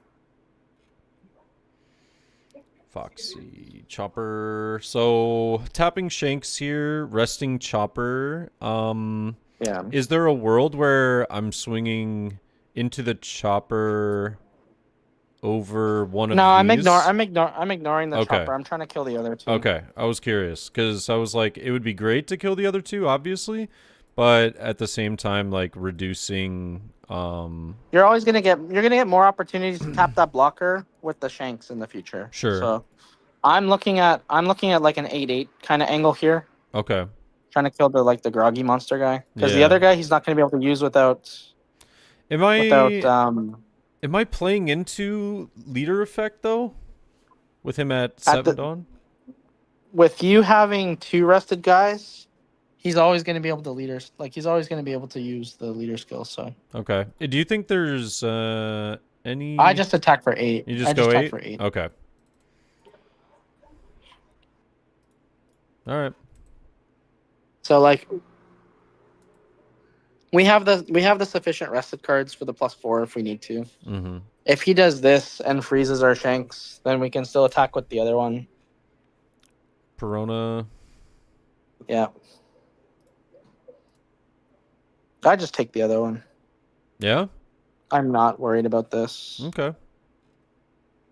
Yep. His guys are so nerfed at this point, like it's going to be so hard for him to actually do anything. So, Mihawk? Or are we doing another Shanks? I would personally do another Shanks. Interesting. Okay. It lets us get like now basically his guys are like irrelevant, right? Yeah. Am I You're tapping the Shanks to get done. No, I know. I'm just trying to think like It's still- tap the chopper, get rid of the It's Porsche. still the chopper. It's still the Yeah, chopper. yeah. Okay. Right, I didn't have anything. I was just making sure I didn't have anything else. Tashigi effect. Yeah. So this is a 7 now. 9. I mean, I guess it really doesn't matter. I could just swing like 10, right? Yeah, just make sure it's dead. Yeah.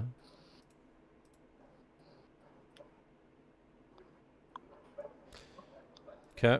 Yeah. So this is a scenario already where, for me personally, if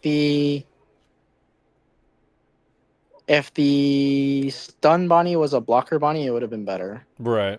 Okay. I can see that. I still give two. I give it to Shigi. Yeah. Yep. Figured we would keep this over. Yeah, as a just in case measure. Yep. He freezes us again.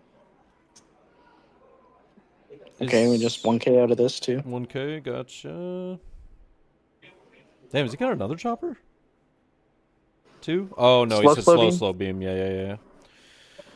Slow beam. What are your thoughts on something a little crazy here? So like 7 into Foxy, he probably uses slow beam, but we rest this Foxy in the process. Play 9-cost Shanks, remove one of them. Oh, we don't have... That's right, we don't have leader swing. I'm inclined to get the Mihawk down so that Yeah. we can start cycling away some of our bricks. Yeah. I was if I had leader attack, I think it would have been. Yeah, I don't have leader attack.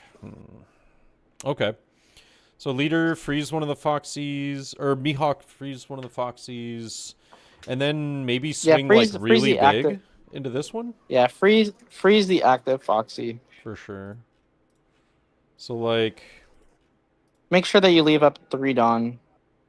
okay, so we freeze that, and if I go like 9 into this, resting the chopper. And then and then tap down the chopper. Yeah. Yep. Okay.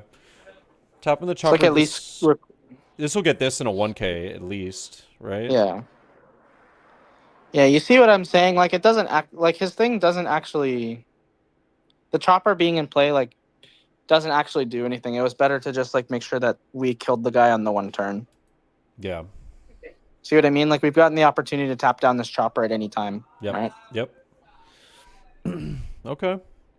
All right. End turn. Right. So now his guys are like a 5K. You know what I mean? Yeah.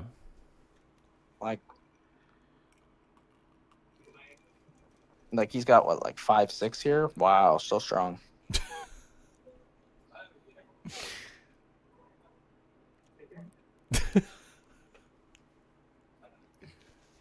could smell that sarcasm. 9 cost Shanks. 9 cost Shanks is a 2K. Yep. Yeah. 1K or yeah, just 2K again. Yep. Are we going another Shanks here? I mean, that's what we got, right? Yeah. Then it's just a board control angle, right? Like we just remove. The first one removes the chopper when you tap it down. Like taps down the chopper, and then like we kill.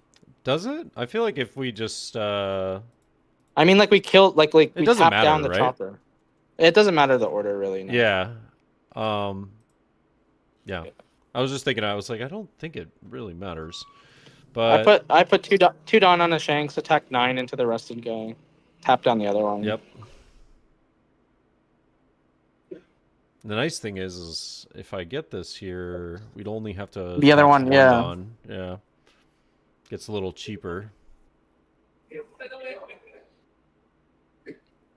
Yeah, and he's not going to be able to have the cards to defend everything. So Yeah. yeah. Yeah.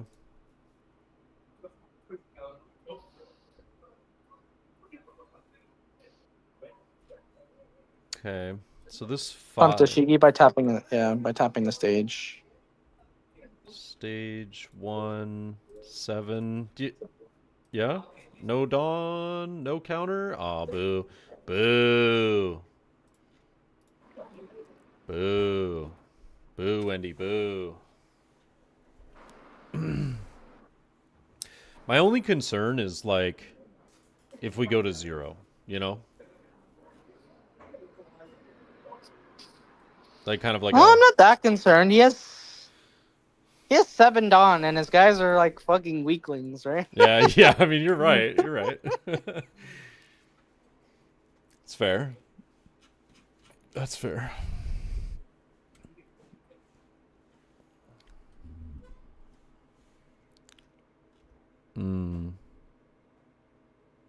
Spider's Web, Restand, Mihawk. Sure.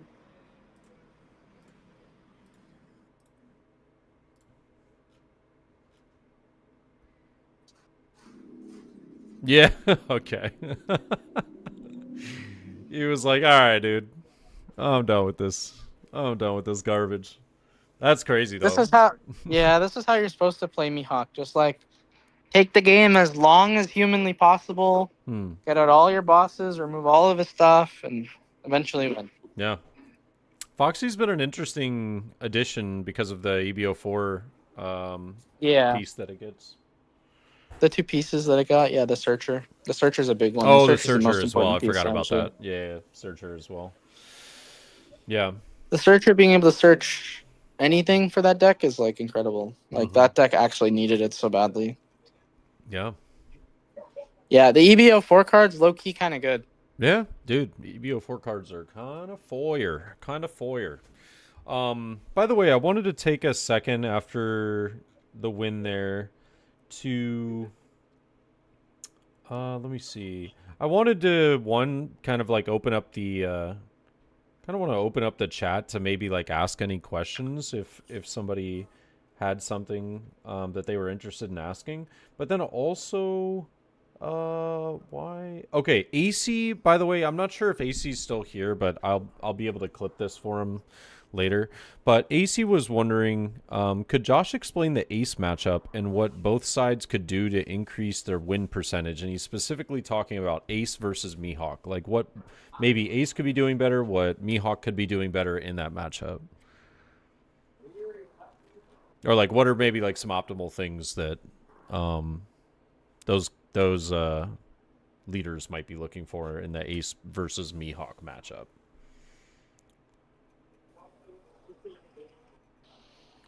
From the Mihawk side or from the Ace side? Sorry. I think he was specifically asking both, but like I think he's just asking for like kind of both perspectives, but I think that since it's more of a Mihawk kind of night, let's just go with Mihawk.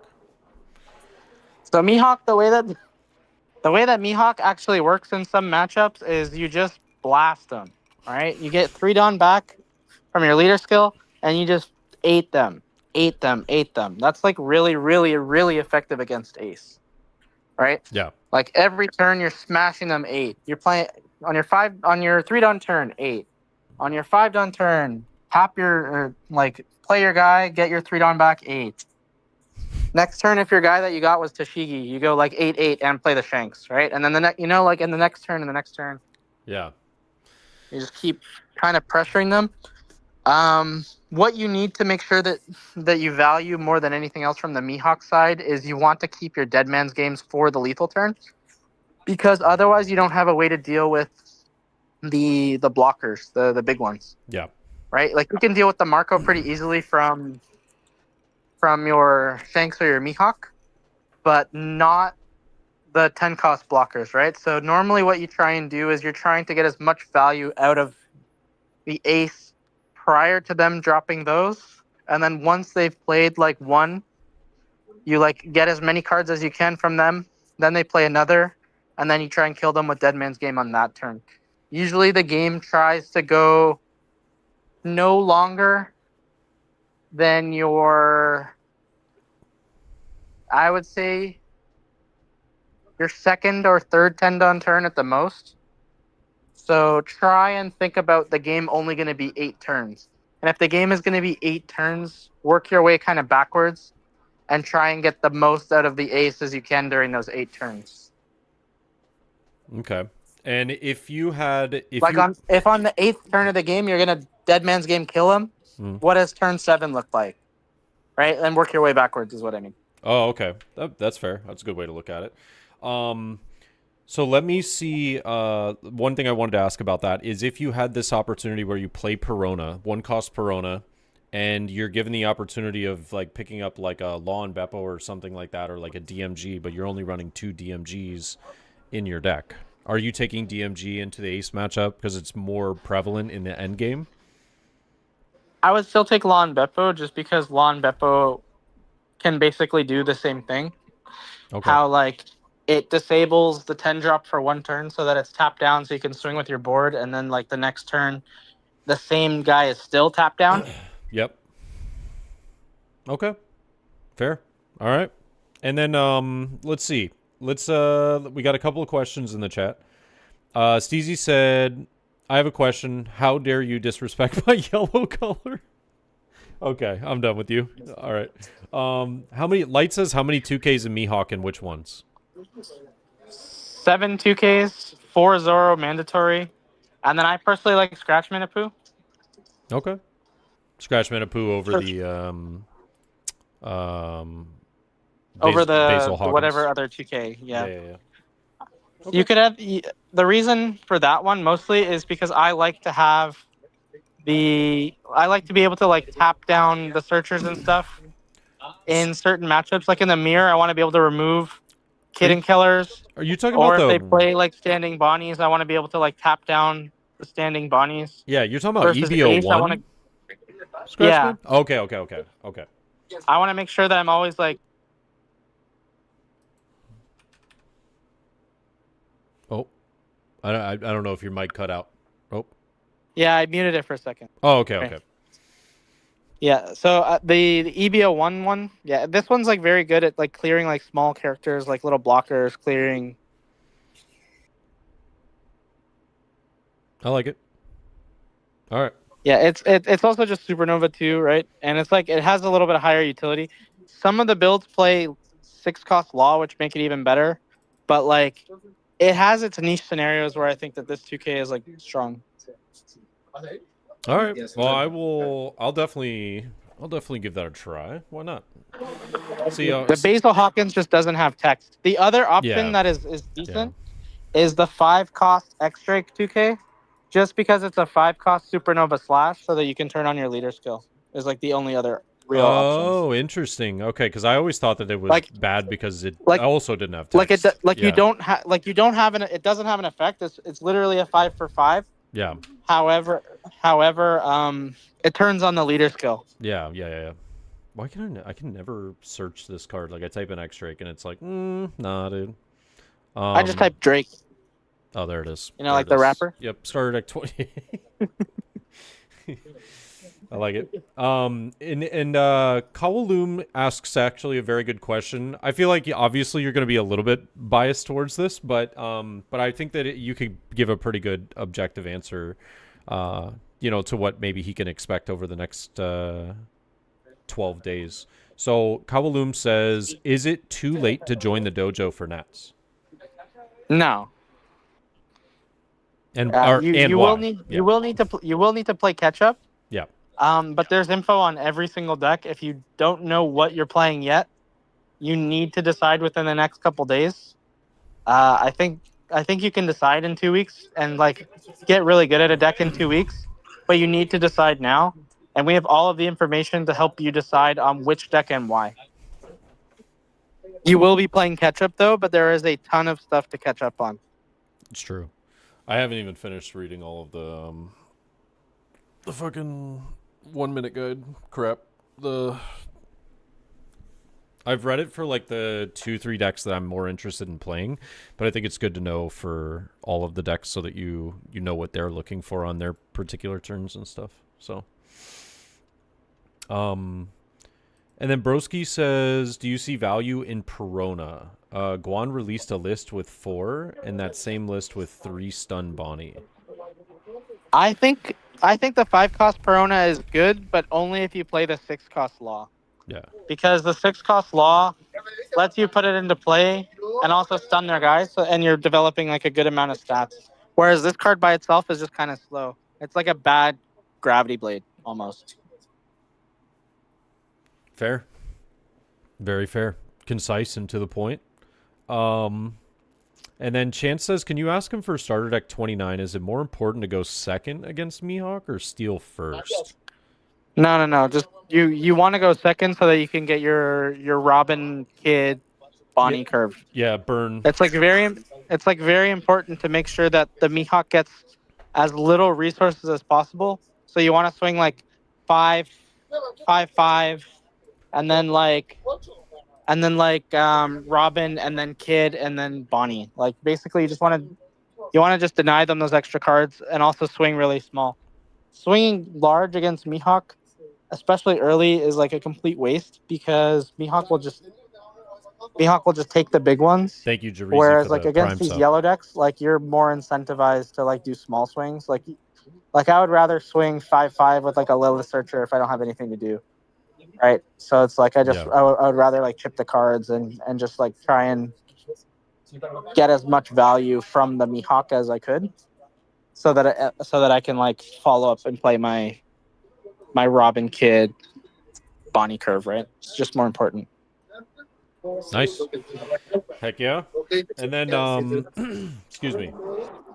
Fujitora said, our prep for Nats took 2 days, so as long as you have 48 hours, you can be ready. How often does Impact win games because opponents execute lethal math wrong, or he executes lethal math correctly? A lot. Most people are really bad at the swings, and That'd be me. I'm really good at the swings. That'd be me. It's like funny because I But like think that I'm swinging smart numbers, but then I'm like, I don't think I am. we have a whole like fundamentals guide on basically what numbers to swing and why. Wait, on really? like which dons and which what. Yeah, we Because do. I watched, I haven't finished watching it. I'm halfway, no, I'm not even halfway. I'm probably like a quarter of the way through watching the, damn, where is it? There's a fundamentals masterclass in resources. Yeah, oh, it's in resources. That's right. I was trying to Yeah. find it. Yeah, so I looked up the fundamentals. I watched is it the video or is it the master class? No, yeah, it's a video. Okay, yeah. It's a 2-hour video. Yes, I watched the video on. Hold on, let me pull it up really fast so that I'm not an idiot. Yes, I watched. Where the hell is it? Do. I'm trying to remember what the hell it was called. Oh, it's gonna bother me, bro. There it is. Creating fearless inventories.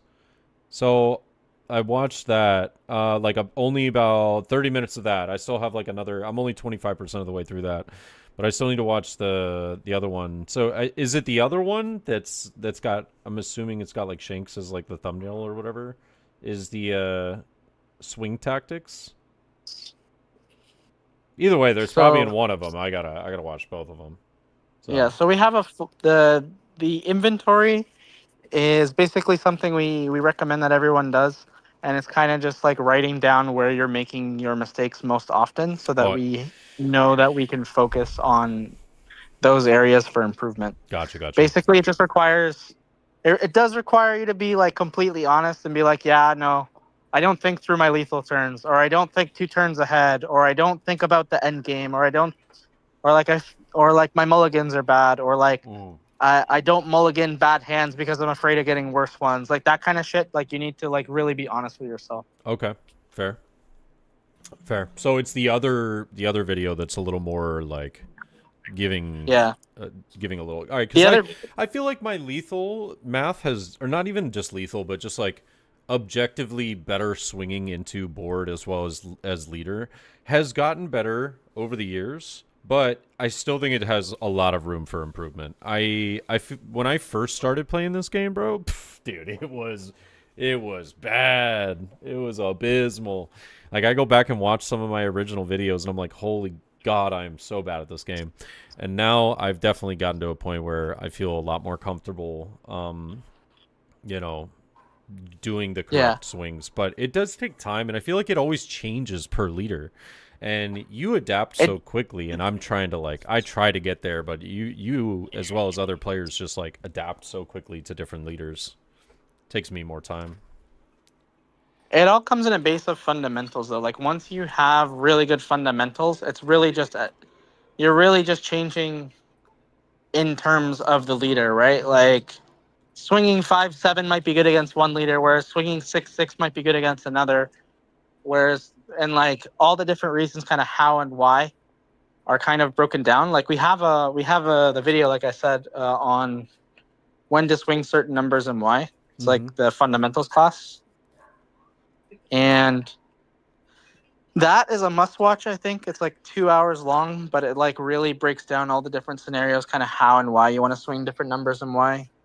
And then, basically, once you get a hang of kind of why you would want to swing certain numbers and why, then it changes based on what leader you're playing against, right? Like it's very easy to adapt once you know, okay, normally I would make these attacks. However, this leader does this, right? So I now have to do this. Right? Like against like Shanks, right? Swinging 5K sucks against Shanks because they have their leader skill. However, so swinging 5-7 is garbage, right? However, if you swing 6-6 into a Shanks, you're always getting a card. Stuff like that, right? Yeah. Very fair. And Lonan, I'm gonna ask like a couple more of these questions. We'll do a rapid fire, and then what are you thinking? You want to do maybe like 1, 2 more games, and then call it? Yeah, sounds good. Okay. All right. So let me do a couple more rapid fires. We'll do 1 or 2 more games afterwards, and then we'll call it really quick. So we got, and also I just want to shout out all the people that we know have joined the dojo as of tonight. Well, I want to shout out to Kawo joining up. We also had Ashmere, and we had Dakota the goat. I call him Dakota, not Dakota, Dakota. Uh, does Impact like the Bonnie already wait? Yeah, the Bonnie Searcher build or the Six I love Cost the Law Bonnie build? Searcher. Yeah, I love the Bonnie Searcher build yeah. personally. I like the Bonnie Searcher build too. It's like I've noticed there was a lot of stuff where you guys talk about in some of the notes for this deck, but also this build in particular that you bring up talking about like how important this card specifically is after you've used leader effect, right? So like this is like basically almost a win more card.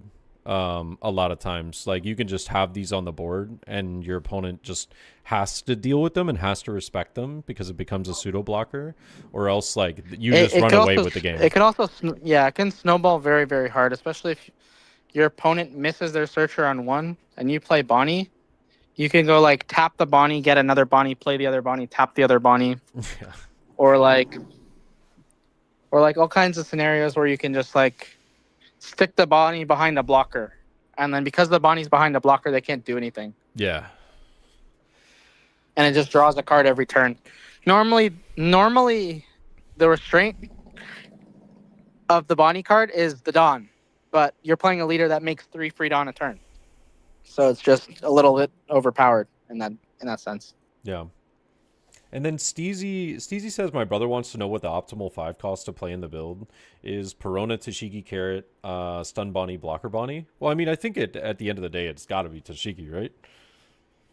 Yeah, Tashiki's a staple. Yeah, like this is the one that you play. The others are like arguably tech choices, if not really, but like kinda. It just depends on the build, whether you're doing the Supernova package or not.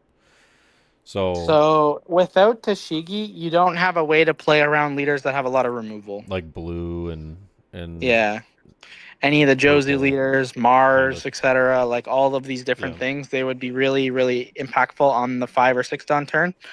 With any other one that you play Carrot and gets Josu'd, you lose. You play Tashigi, it gets Josu'd, you tap a Dawn. You know, like yeah. like, you know, like all right, cool, we're cooking. And same thing with UP. Like Mihawks, your 7 Shanks, like it's not even there, right? Like it's garbage. Where you play 2 Tashigis and you're smacking them for 8. Well, before you start playing your Mihawks and stuff, then they're in trouble. Yeah. You know? So like having a card like this that lets you play a different game plan is so important. Oh, so Screg is curious about the fundamentals masterclass. Is it just referencing the one Flesh made? I don't believe so. No, we have our own that's specifically on attacking and defending. Yeah, there's two of them. I will say though, if I could make one critique, I think that the title of some of the videos could be a tiny bit better. Because I think that for sure. Yeah, I think that the fundamentals one, like maybe like the title could be a little more focused to what it is particularly. So maybe that's like just one small suggestion I could make. Yeah. Because like finding the resources, I feel like is like more or less easy enough, but it's once you find them, knowing like one thing. Yeah, one of the things that we're working on this week is we're going through and getting all of our evergreen content and building like a table of contents. Nice. Yeah. Well, I think again, like it's very easy to just go through and digest, but I think but it's like I want to make sure that all the evergreen stuff is like super easy to find. Yes. Because like I'm sure you've seen that we've made like all of the 14, all the 14 video guides are in like one place, and all of the 14 like written guides are in one place. You know, but that content expires and we have to like change it every set, right? And we just update it every set, but the evergreen stuff is more just like on one post in the resources, but like we want to just like adjust it so that it's all the evergreen stuff is in one playlist as well. I like it. I like it. Yeah.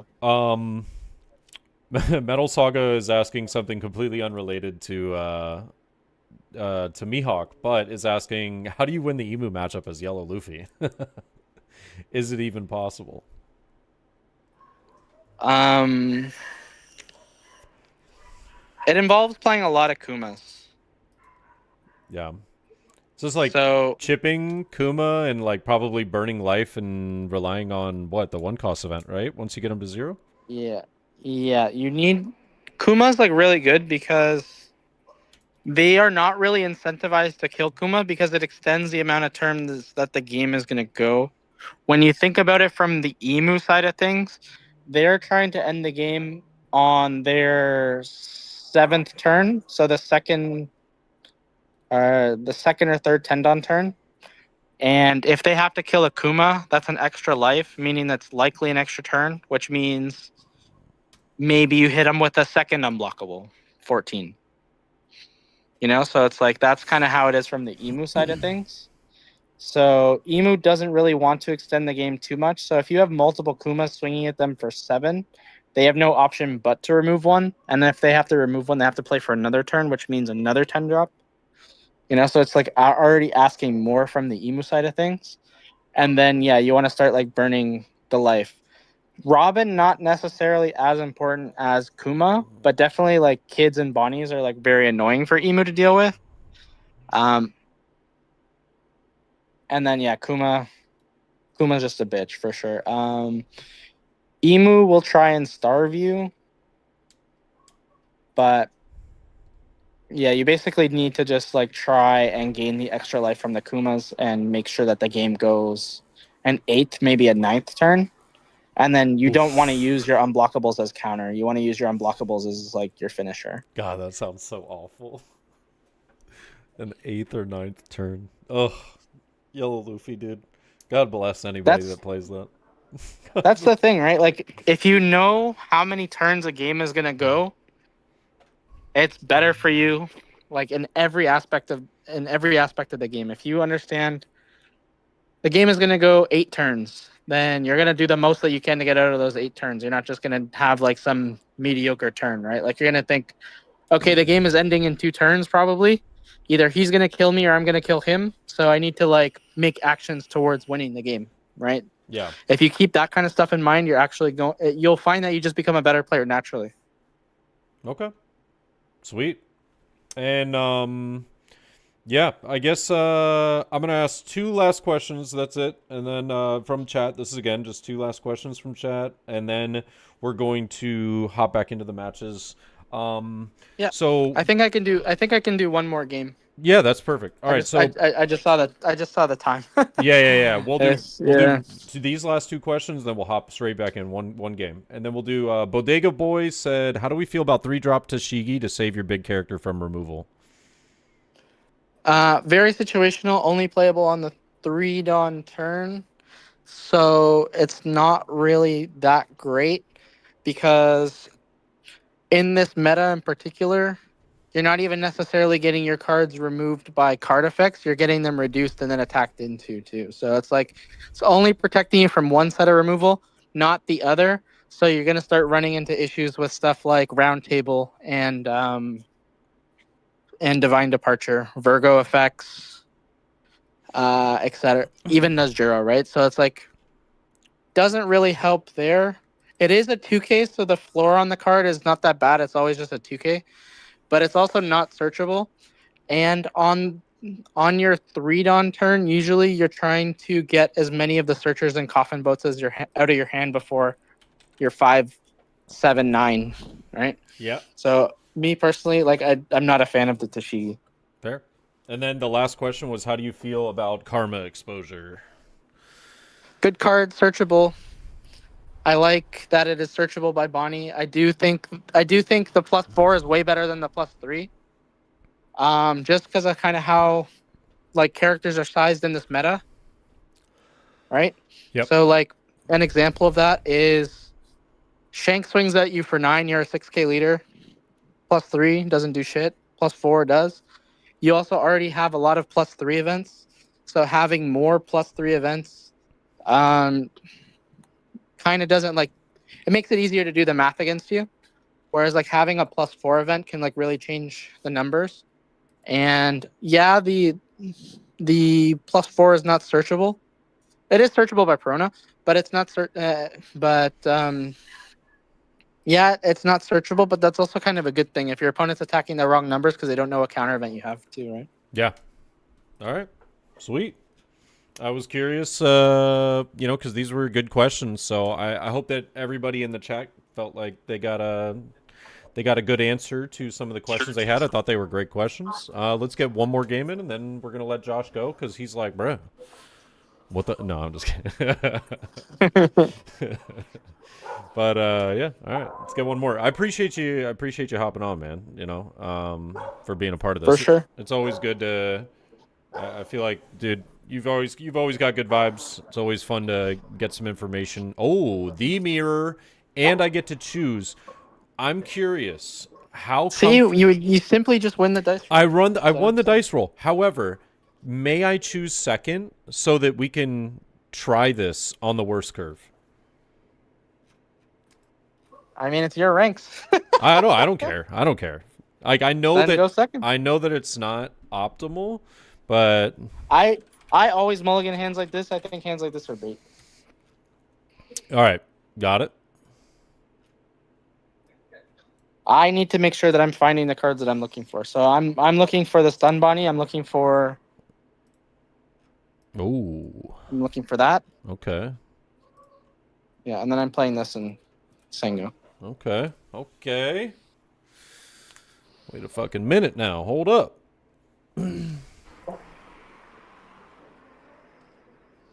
Oh, well. Take that. Okay. Thoughts? I start with the Bonnie first here, in case you find another Bonnie. Oh.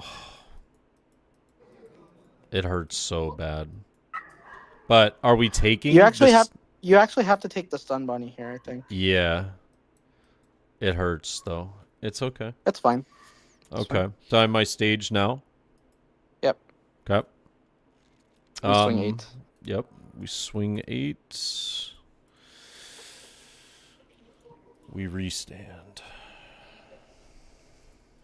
Did its job. Mm-hmm.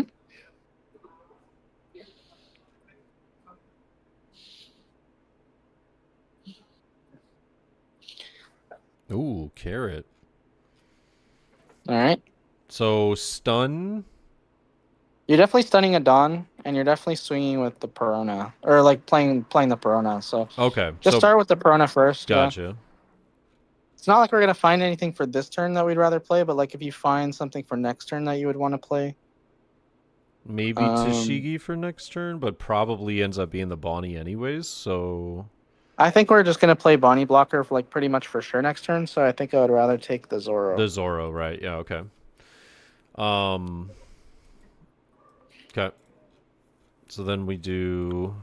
Stun Bonnie at Dawn. Restand. Are we just swinging 9? Like, doesn't really I matter? blast them for 9. Blast them for 9. Blast them. Hit him with the blasteroni. And started blasting. Bow! Shit! Coming at you, bro. So it's like now on this turn too, because he missed his 1-drop, he doesn't even have the ability to play like Law. Yeah. So like he's super far behind, right? Oh, I just thought of something. Not like super important, but well, actually, I take this one. Yep. I'm looking for a specific card to play. Okay. Even if he attacks us big, then if he attacks us big, I would take it. If he attacks us for 1 card, I think you can counter, but not really too miffed about it either way. Okay. That sounded real Canadian of you. Yeah. You just you sounded real Canadian. It was incredible. Mm. Tashigi? Or Yeah, are I we think you have to taking... decide. You have to decide which one that you're going to play. Are you going to play Tashigi or are you going to play Bonnie? You're probably going to play Bonnie, Okay. right? So you just count out the Tashigi. Okay. All right. So how do we get the rested cards? So... So The answer is you just have to swing with everything first. no, for sure, for sure. But I'm curious Yeah. here, like, because we get the rested cards, right? But we need to do stuff with them. Right? Like, it would be best to be swinging higher numbers. So You can tap your stage for the leader skill. no, I know. I know. I'm Yeah. saying like my curiosity is obviously like Perona we just swing like 2, doesn't matter. Yeah. But am I swinging like are we swinging like we splitting this up, we going like maybe start with like a 7, sort of annoying, get a 2K out of hand, then I would just do 8. 8? Okay. Start with Yeah. 8? Yeah. Okay. So I would start with 8 with the. Yeah, start with 8 Leader? there. Yeah, there. Doesn't matter. One of the two. Okay. Just do this. Yeah.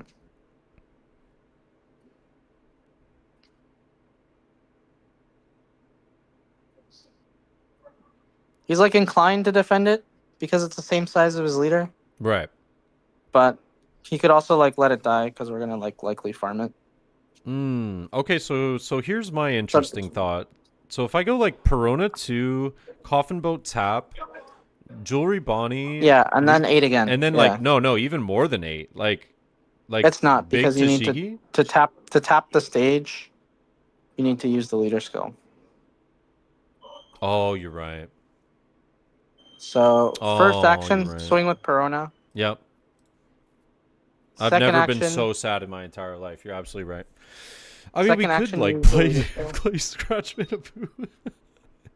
Nah, I know. fake. I know it's wrong. I know it's wrong.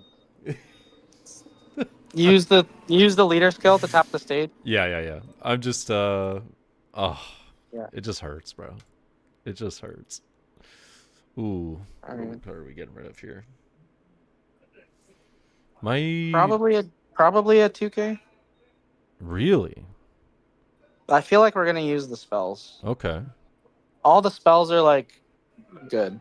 Okay. I think I'd get rid of a Zoro then, if that's the case. Yeah, and then just 8 lead. 8 lead. 8 lead, not. Oh yeah. That's right. That's right. Yeah, for sure. Yeah, if he wants to use a dead man's game, like I'm cool with that. Okay. Ooh. Long Beppo. Seems like a good card. I've heard it's pretty good. So now I think like the next turn is when we get to kind of the important turns, you know, to where I think we want to. I think because of how it's panning out, Mm-hmm. I want to sequence. I want to sequence the. Okay, he's not even tapping his shanks. He's playing around the thing. Oh, let this die. This is gone. Bye bye. Oh, okay. I don't want. He healed us. And then yeah, I probably use a dead man's game also here. Dead Man's Game or the +4? No, the +4 is better later. All right. So DMG. Swinging Perona. It's important to make sure that. I feel like it's good And then because he doesn't have stage, so this is an important card to get rid of, right? Yeah. All And then right. I think this is a Mihawk. I think this is a Mihawk turn. Mm-hmm. Okay. So I wanted to go Mihawk, and then Shanks, and then Lon Beppo. Okay. So I'm trying to think about the best way to stretch the cards. So, if that's the case, start with 7 with Bonnie? Question mark? Or should I be swinging Bonnie this turn?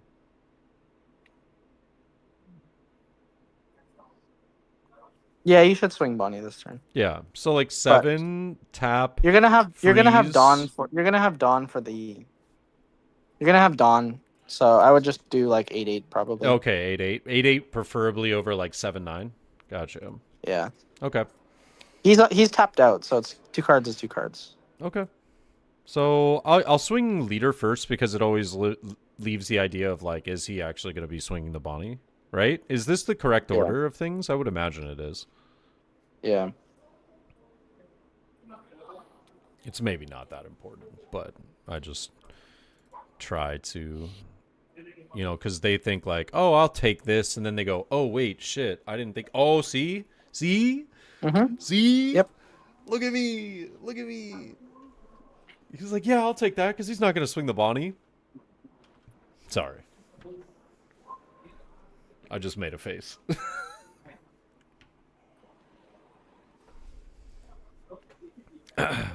Yeah, and now him not having that Perona is actually very relevant. And if he taps Lawn Beppo here for leader effect to restand, right? Yeah. We just shanks then he walks it. right in. Yeah. Then Yeah. he walks into Shanks. Yeah. Wait, he tapped Tashigi. Okay. So he gets All it. right, bye Bonnie. Adios Bonnie. Really? Adios, Bonnie? We're not gonna... Nope. Really? You could plus. Yeah, you could +4. Yeah, it's fine. +4. No, I'm like, if you think bye-bye, I'm with you. I'm just curious why. I'm just thinking about the Shanks next turn, like tapping this thing, and it's fine. The thing is, he didn't pump his Tashigi, so it's like fine to swing 6 into Tashigi with this thing. Yeah. Okay. So we keep it. But yeah. Okay.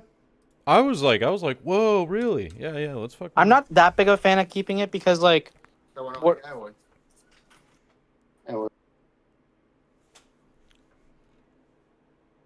All right, I'm gonna wait. I know someone came up and asked you a question real quick, so I'm gonna wait a sec. Oh, and this is what I was gonna say earlier. Pero no sé la idioma de español perfecto, pero Josh puede hablar la idioma perfecta y es de México ahora. So, hay personas aquí quien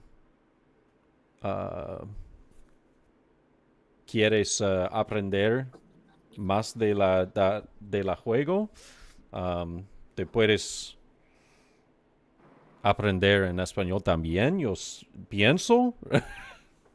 Yeah, for sure. Why not? Of Yeah. course you can. Yeah. I was trying to say as much as I could in Spanish, knowing that I can only speak a little bit. All right. Sorry. You were saying?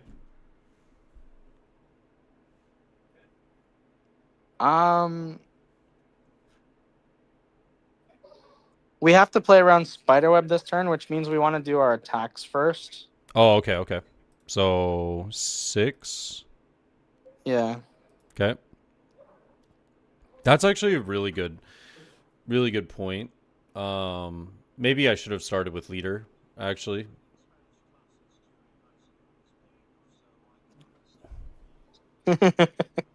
Wow, Decibel. Wait, look at that. I definitely should have started with leader. Oh well. So the argument with that though scares me is that now Law and Beppo doesn't make us an 8. Is that like really that big of a deal, or do you not give a shit? No, it's not. It's not a big deal. Okay, you just don't give a shit because we have 3 life. So we still like. Do we tap his Law and Beppo, right? You tap his Law and Beppo, but you don't attack with the leader. Got it. Okay, so we do you this. You just tap your stage to get the Dawn and say go. Sure. Got it. Okay. It's like very important because how many turns in a row can he really play around the lawn, like play the Spiderweb like this, right? So, and it also gets worse the more of these effects, and now you have the ability to Shanks his thing next turn too. Mm-hmm. So, the only thing that's like scary to me in this situation is do we lose long term on the like Law and Beppo run? Like if he has much more Law and Beppo than I do. You know, like do we... Shanks killing one of his is basically Law and Beppo that deleted a Law and Beppo. So like Okay, because you fair. have Shanks, Sure. like now look, like he has to tap down. He has to tap down his Law and Beppo, Mm-hmm. right? So it's like, Yeah. Oh, and since this is active, yep, I mean, yeah, exactly. yeah, You yeah, get to stun his. You get to stun his Shanks, and then yeah. Honestly, we might even be able to like borderline remove this too with the. Well, no, probably not. But like, bro's like, "Fuck, I didn't attack first." yeah, yeah, yeah. So that's a mistake that I've made so many times. So this is something I have to learn. Is like in the mirror, you want to be dropping that like much later. You know, to avoid this situation. Now he's Very like, last action. yeah, Very last action. Yeah, yeah. So now he swings 10, and I definitely 100%. Yeah. Yeah. So like, yeet. Spiderweb. Yep. And then yeah. Yep. And he's like sick. He's like, fuck. He lost. He lost. It's over. He lost. So if he swings 8 here, though, we are just letting it go. Yeah. Okay. Okay. I figured at this point we were, but I was like, all right. What's the real call? Mihawk attacks, no rest his Shanks. Okay. Mihawk attacks. What are we attacking? Life. Yeah, Mihawk attacks life and then no rest the Shanks. Okay, just 9. Yeah. All right. Boom. Got it.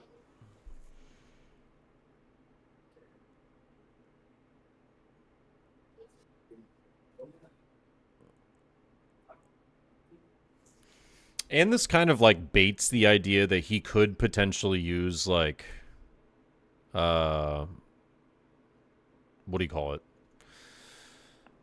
Why am I forgetting the name of it?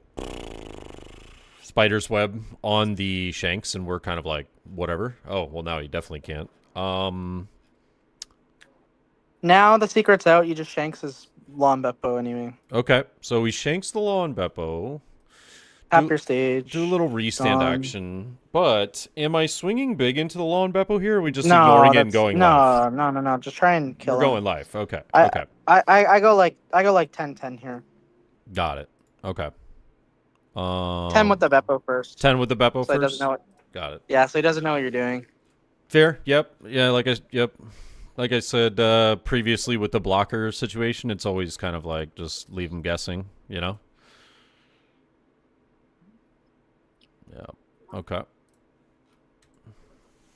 All right, well, you know what? You fucking proved me wrong. You can just win this matchup going second. Yeah. All right. I think I've Easy actually tutorial, right? I picked up quite a few tips and tricks just on this one match that I think will infinitely make this matchup so much easier for me going forward. Yeah. It's because you won the dice roll. That's true. I did win the dice roll, and I gave him I gave him first. It reminds me of this story. You're gonna laugh so hard. This story is so good. So I'm in Chile, and do you know the player Newbie from Singapore? I've heard the name, but so he's a funny guy. Okay. So he cues into an emu mirror in round 1, wins the dice roll, and just says to his opponent, "You choose." He's like, "Yeah, you choose," because he's like, "It doesn't matter in the emu mirror. I'm just gonna win anyway." So he's just like, "Yeah, you choose." That's awesome. I take this. Just take it. I figured as much. Oh, of course, Lawn Beppo. Take. Yeah, take. Yeah. Holy shit. Okay, well, we can't lose. So I guess that's cool. First action, 11 lead. Okay. Or see what happens. Yep, 11 lead. See if you win first action. Greg says Newbie has insane aura.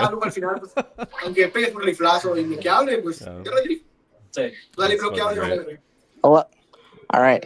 Can you math lethal him? Oh, Wait. shit. Sorry. I wasn't really paying attention. 8K leader, 10, 12, 14, 16 game. Just 10 lead. 10. Yeah. Yeah.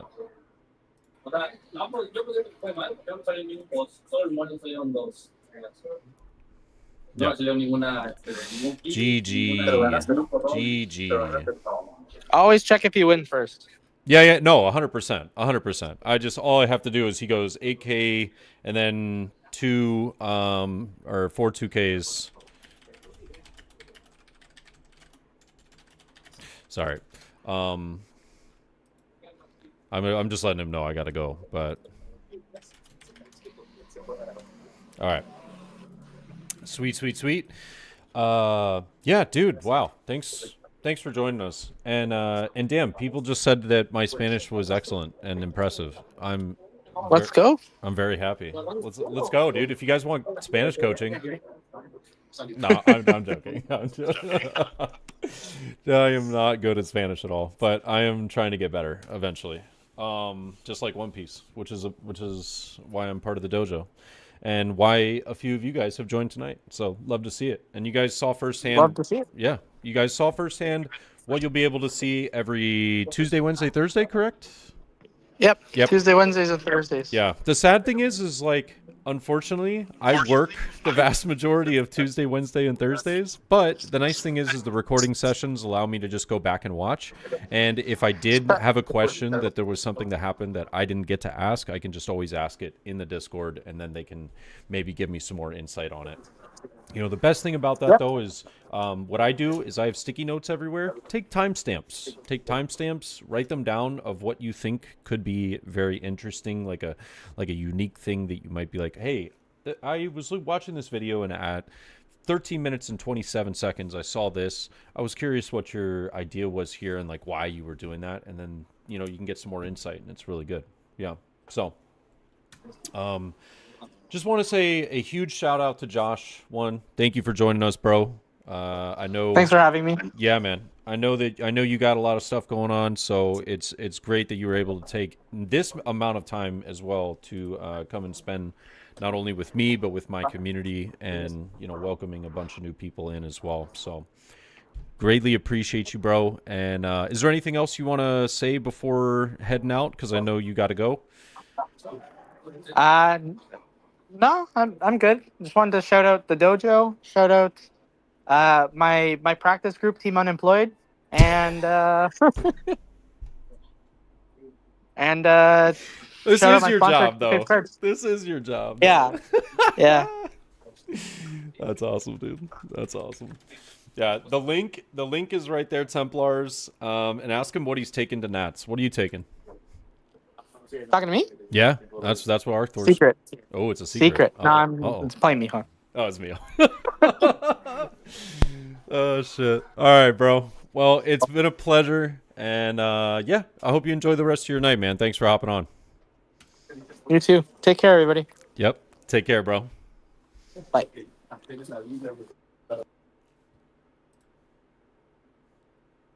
Hell yeah. Ladies and gentlemen, give me your honest opinion. What do you think? I thought that was excellent. I thought it was great. You get, like, I know a lot of people, it's kind of funny, like, I don't mean this in, like, a narcissistic way at all. I actually mean this in a bad way, is that a lot of people join my stream and they watch me and they think, like, oh, just because he's, like, got either a large amount of viewers or he talks as though he knows the game, like, that I'm, like, some authority on knowing how to play this game well. It couldn't be farther from the truth. It could not be farther from the truth. I really still feel like I'm learning how to be good at this game. If there is someone that knows how to play this game to the highest of fucking levels, Josh is one of those players. He is one of the best players in the world. The craziest thing is, I actually think that he is one of the most, if not the most winningest player in the world as far as overall events go.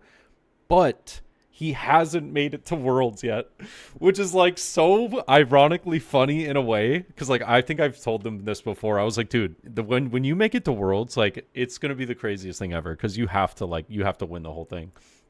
He's gotten third place at the national championship, I think, like, twice now.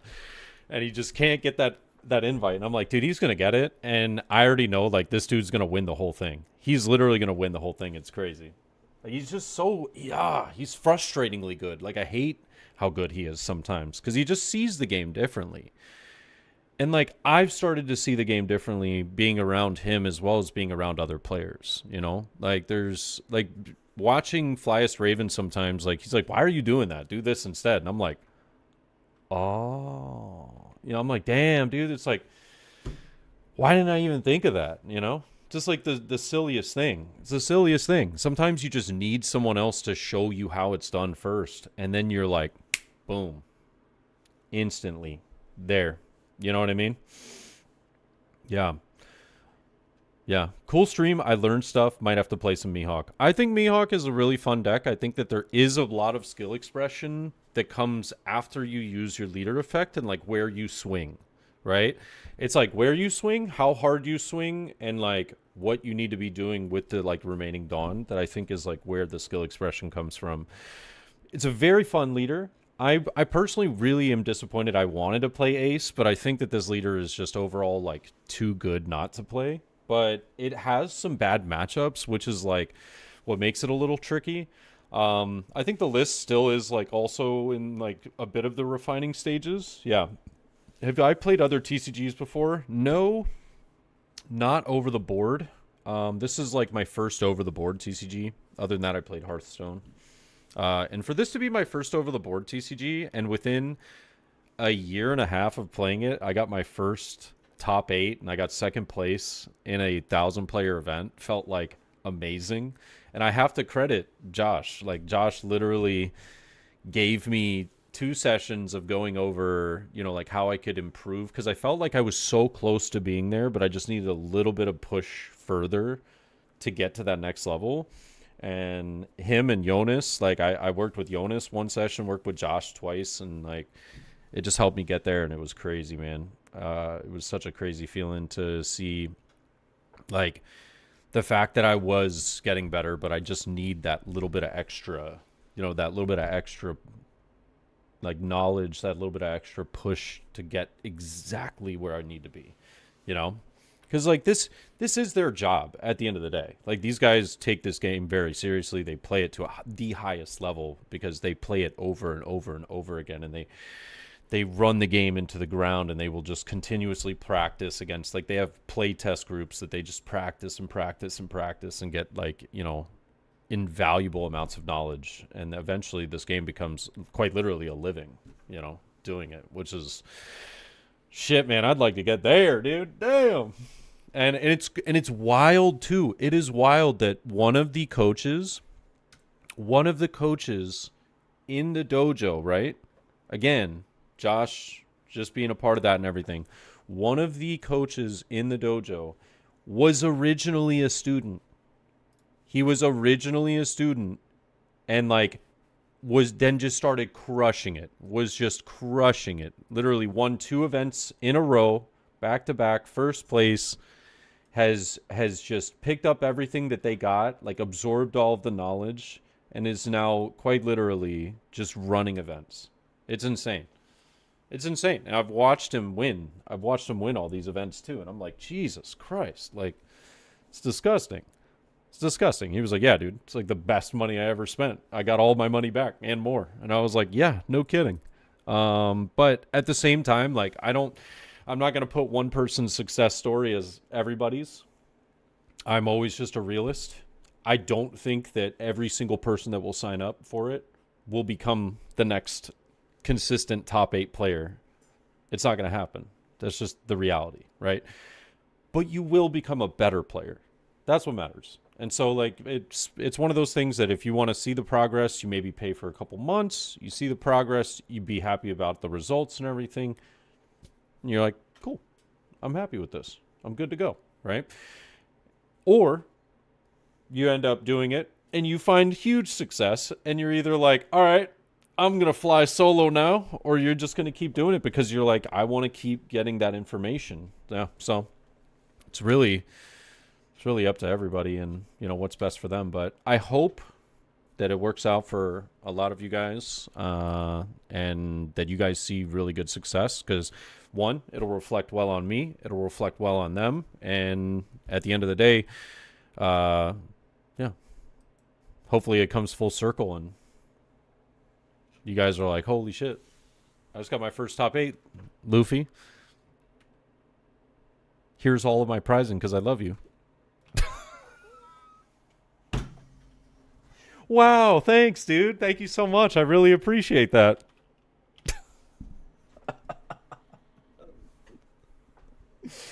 Oh, shit.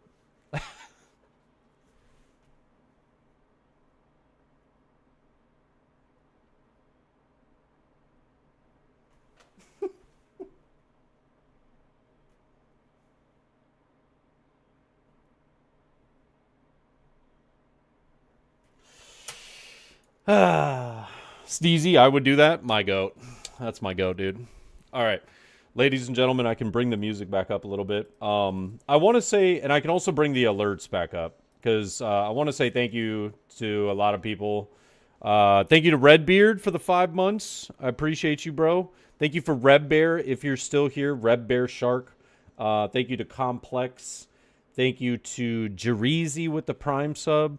Thank you to all of the follows as well. Kowalum, Zines, Sphilly, Screg, Jerizi, Caleb, Haley, Yuriora, Mariora, Billy, Del Corazon, Gelentine, Felchart. Thank you guys. Appreciate you. I had the alerts off because I wanted to try and make sure that Josh was being able to be heard as clearly as possible and that there wasn't any, any like missed information. So now I can have the alerts back on. I got the music popping. We're chilling. I'm going to go grab a drink. We're going to hop into a few more matches. But yeah, I would love to hear out of 10 what you guys thought. If you could just type a number in chat. 1 out of 10 if you guys thought it was a great experience, if you thought it could use a little bit of improvement. This is kind of my first time doing that as a live experience as well, so I kind of wanted to make sure that you guys were involved in it, but let me know what you guys thought.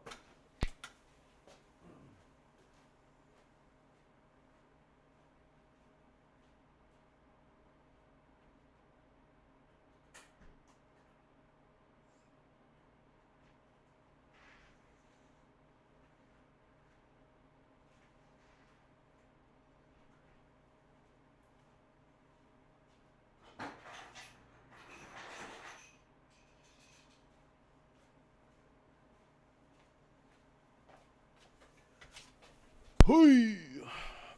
10. I enjoyed it a lot. 9 out of 10. I'll take that. I'll take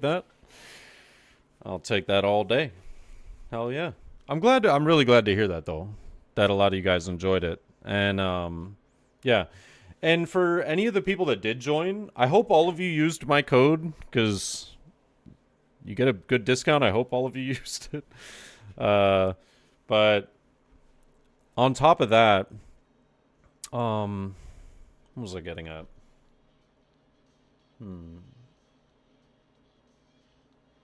Oh yeah, if you guys have any questions about the Discord at all, and you're kind of like, you're feeling a little like you're like, I don't know, I'm a little new, I'm a little shy about this, or like saying what's up, let me know. Just DM me personally, and I can try and help you. They're really nice, though. They're really nice. So very welcoming in there.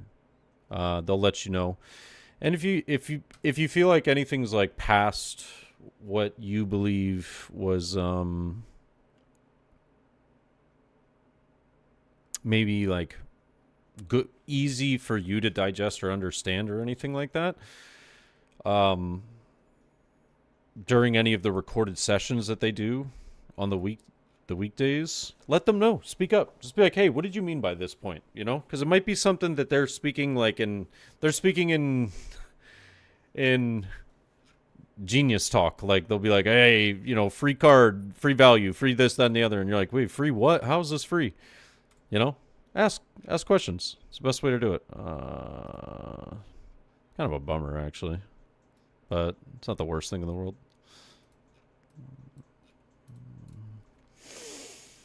Does the dojo go over all the meta decks perspectives or like only like one or two? They do go over a lot. I won't say all, but a lot. It's like if I could give you, let me give you a screenshot real fast. So biggest thing is for those of you that joined today, go through the 1 minute deck guides in resources. So let me show you what they have for OP14. We'll just do that. Alright, we'll do this. So right now, they have... Oh, actually, there's more than this. Holy shit.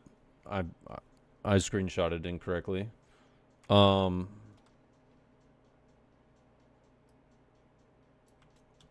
shit, there's a lot. Okay. Yeah, there's like... all of these: Boa, Mihawk, Supernova Mihawk, Emu, Ace, Dofi, Moria, Croc, Jinbei, Roger, Green Zoro, Kuzan, Yellow Luffy, Kaido. Oh yeah, sorry. Yeah. It's a lot.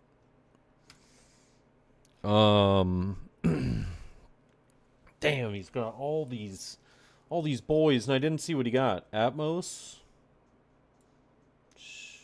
Oh, that's... Wait, what? Atmos? Pudding? Oh, shit, he's got pudding. I should've... Oof.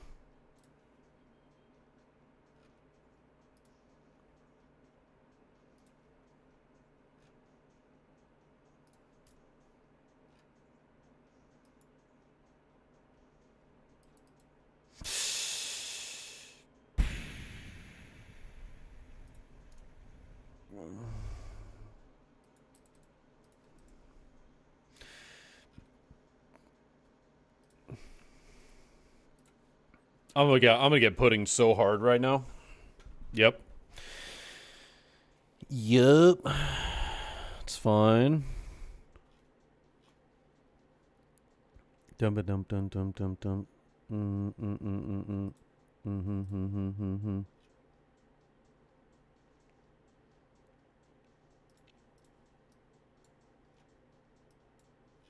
It's actually a pretty good hand, if I'm being honest.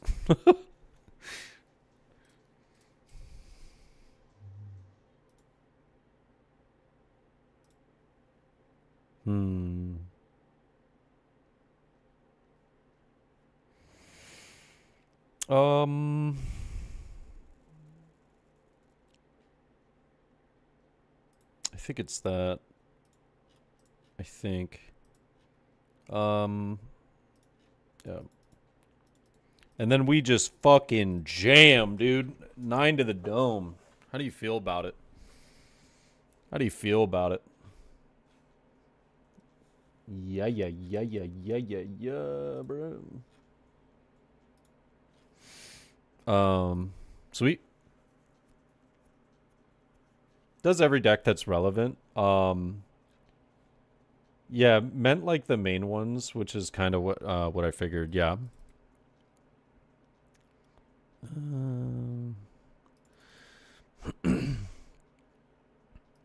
So I think we do 2K.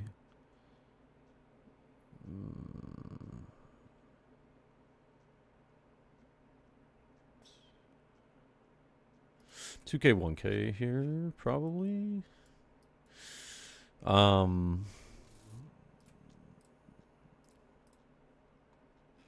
It's not going to protect these. I kind of want them gone. So, do this. Is there any world where I'm just like not jamming face here? I'm just going Jozu?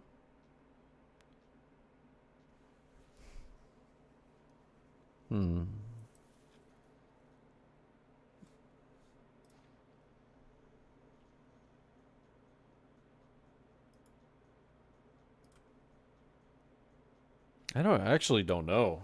I think I'm going face here.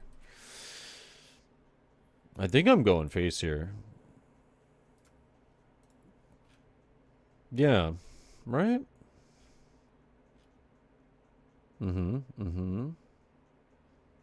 Expected this. It's face. I feel like it's got to be face. Face is the place. It is. Seems like a good spot, you know?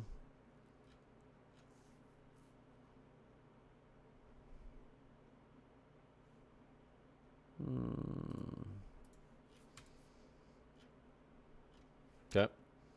Told you to always pressure ace. Yeah, it's just a weird turn because I give him a lot of cards in hand. But I think it feels super right. So he's gonna go 9, 8. I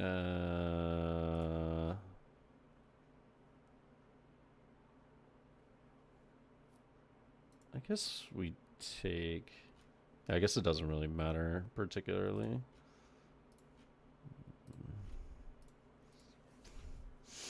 Okay. Just gonna rest and freeze that. I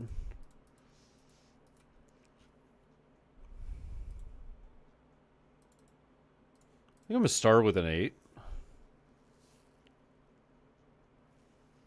Kind of want to get his leader effect right here if possible. No leader effect. Feels bad, man. Then we're just going 11. Straight to the dome piece.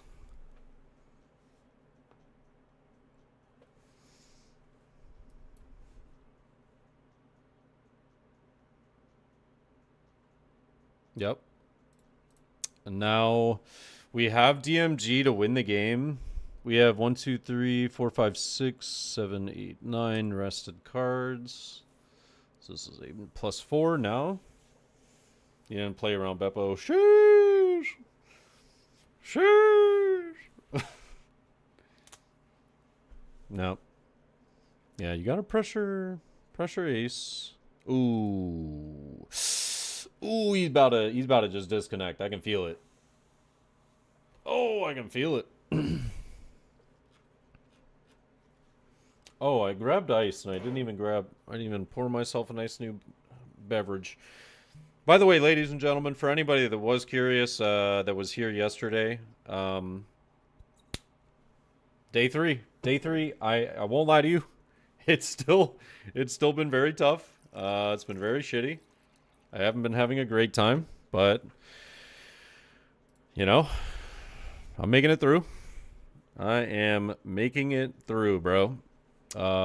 So yeah, rest these. Oh no, I should have. Okay, it didn't matter. He didn't have it. I should have rested. Better choice would have been to rest one Marco, rest the Dawn, and then swing the Shanks to rest the final Marco. And then we kill 3 birds, 1 stone instead of, or technically 2 stones. But day 3 of what? I haven't been here. So Aeneas, it's something that yeah, I kind of broke down a little bit yesterday when I was talking about it because like I didn't. It's not something I'm like super proud of at all. But it's also not something that like anybody, if you're in chat and this is you, don't feel like. You don't have to feel like a bad person or anything. It's not like I'm a bad person for it. I just, it's just never been something I've been proud of because it's like, it's a bad habit. I've always, for the past like 12 years, I've actually smoked cigarettes and, I am on day 3 of quitting nicotine right now. I have had no nicotine. It has been very difficult. I'm struggling. I won't lie. I've had, like shakes throughout some of the days. I have like such a tough time concentrating right now. Like that's been kind of a big thing for me is like because it's unfortunately it just ends up taking a lot of my brain space is just thinking about nicotine right now. So I'm really hoping to get past it in the near future and just move on to, you know, getting back with my life because it does really suck being in the spot right now. But day 3, I've been using like this is like a little something I've been using to kind of supplement the fixation of like the oral fixation. So it basically is like a normally you can just put cartridges in here and you can get flavored air. It's literally it just sucks out air and but you can change it to where it feels like you're to where you're taking the drag of a cigarette. But I'm not putting the cartridges in anymore because the first time that I did, I'm not gonna lie, I kind of got like a little bit of a chest pain. I don't know what it was that I was inhaling. I was feeling the flavor. The flavor was nice, but I think that there's something more in that, and I don't really like it. So, and it's crazy. That's coming from a guy that smokes cigarettes. Like, yeah, dude, I'll fucking put some tar in my lungs, but whatever that flavored bullshit is, ain't for me, brother.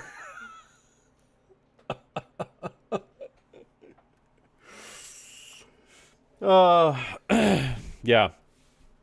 Yeah.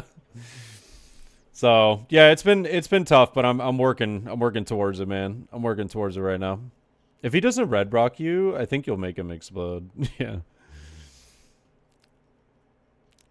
Wait, day 3 of what? Oh yeah. Day 3 of not crashing out over yellow. That's never gonna happen. I will forever crash out over yellow, dude. I will forever crash out over yellow, bro. Have you tried vaping without nicotine? Helps with the mouth fixation. What I used to help quit years ago. I haven't tried that. I'm trying to like just quit, period, dude. I'm trying to quit cold turkey, bro. You know, my wife and I want to start a family eventually, and I don't want to be, you know, giving her secondhand smoke while she's pregnant or anything. Like, so eventually, it had to happen, and I just want to do it now. You know what I mean? So I'm trying. If you guys see me chewing gum on stream, if you guys see me fidgeting, if you guys see me hit this little thing, it's because I am just trying to do everything to, like, you know, just get it out of the way. You know what I mean? Yeah. You could reach out to a doctor or something. They might recommend like nicotine patches as well. I don't really want to do that. I don't really want to do that logically. Like I appreciate that. I think it's a good it's not a bad idea. I've tried stuff like that. If I'm being honest with you, here, I'll show you. I still have them. I haven't used them. I'll show you though.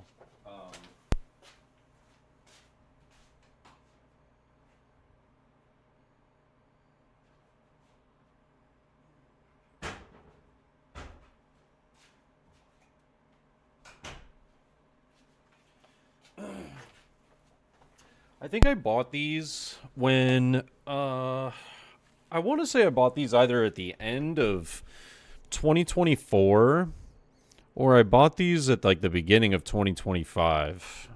I don't remember, but I have some of these like nicotine patches. They did nothing for me, bro. They did absolutely nothing for me. I don't know if it's maybe just the brand, but they did nothing for me. I was like, I'm not going to do this. Yeah, so I still have them. I don't plan on using them, but it's definitely been tough. I won't lie to you. It's been tough. The first 3 days, first day actually was kind of bad, but like it really wasn't that bad. It was the second day that was really fucking bad. I started having like definitely I was experiencing withdrawal, and like right now I'm experiencing withdrawal. Kind of sucks. It's not fun, but it's also not like unbearable. You know what I mean?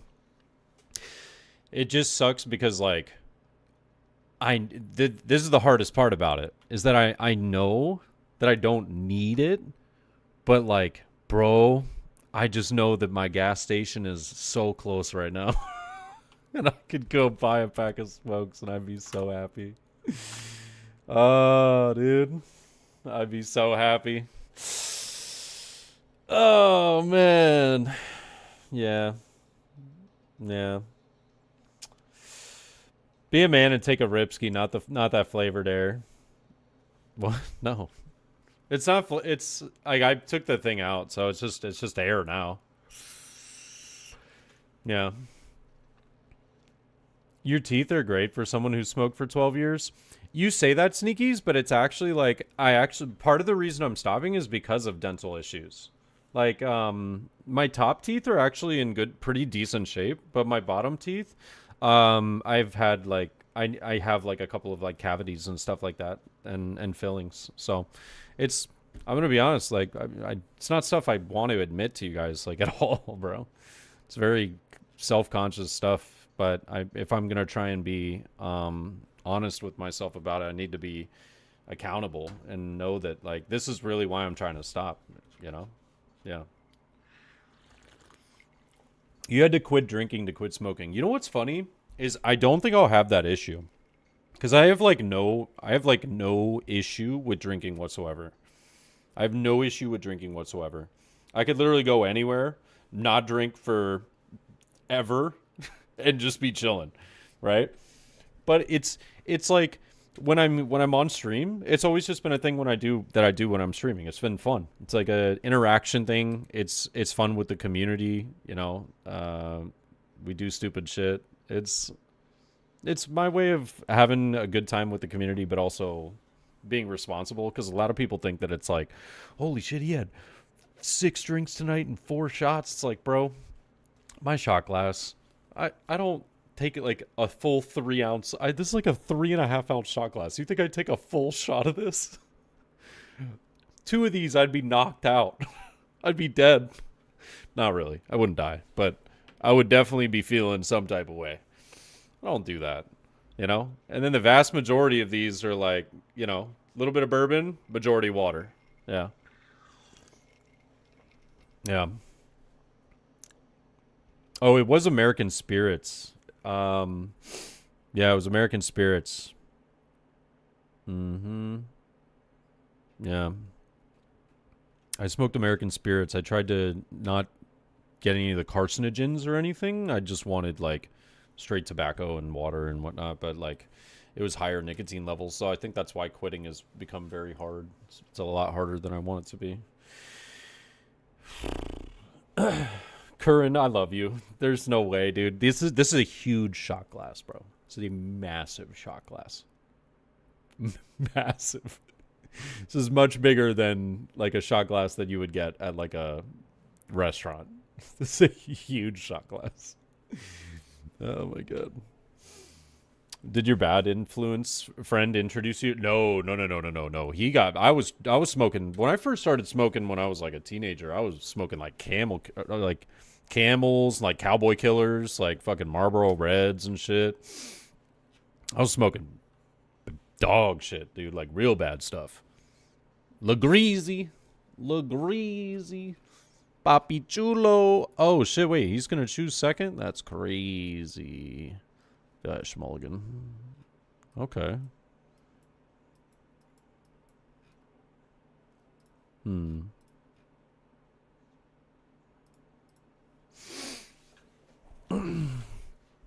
Damn, American Spirits. What are a father of 4 in the Great Depression working? Dude, they were expensive. They were expensive, man. I fucked up. That's actually really good. I'm so glad I did this now.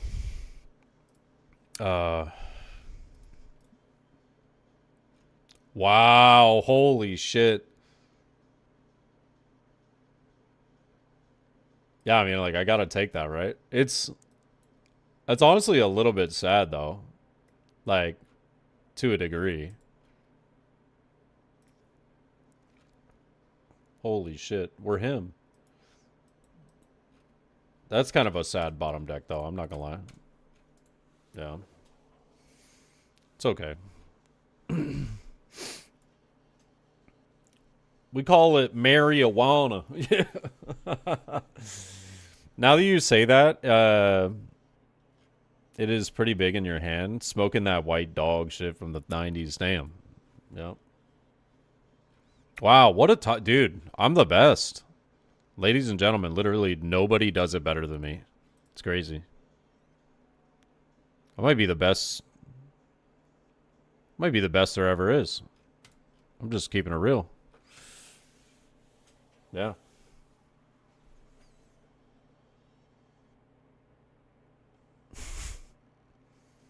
I keep trying to cook, but my inspiration's lacking. I don't know how to inspire myself. You know, it's not always easy, man. Not always easy.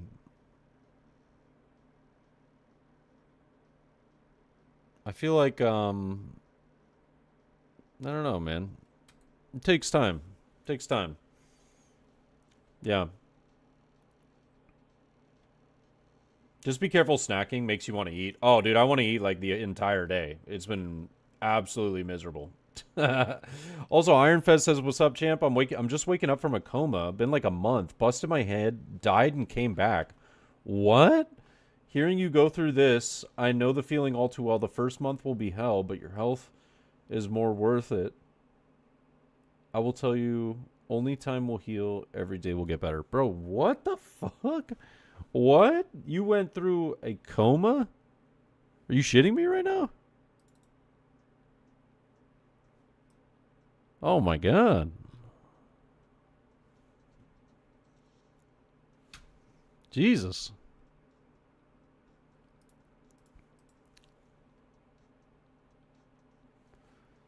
Jesus, bro.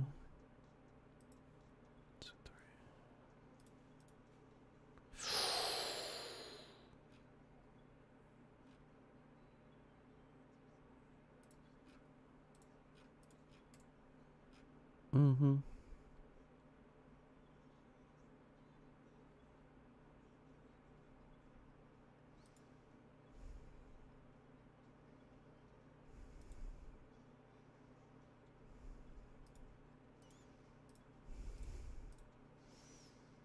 Mm-hmm. Mm-hmm. Mm-hmm. How do I beat UP with Mihawk when they high roll?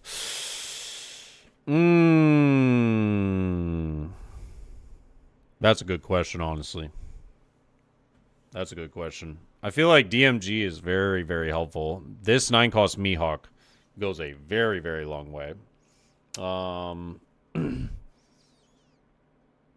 Yeah.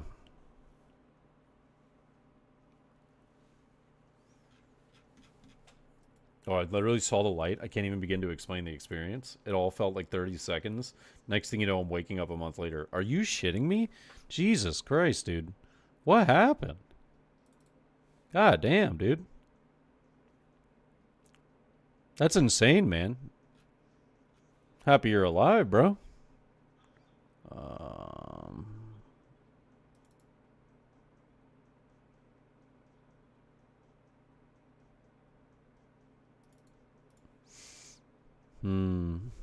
Okay. Huskin, ask away. What's up, dude? What's up, dude?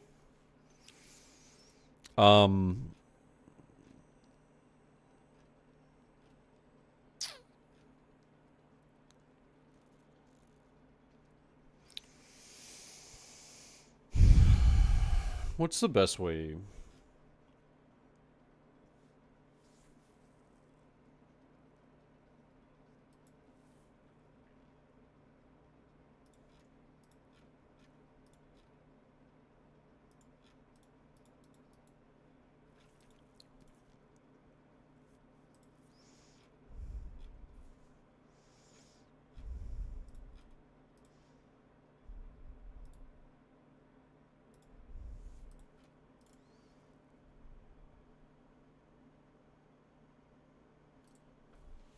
Yeah. To give me the night and day. I should have swung 9. I don't know why I didn't swing 9. Now I think about it. Yeah. Yeah, I don't know why I didn't swing 9.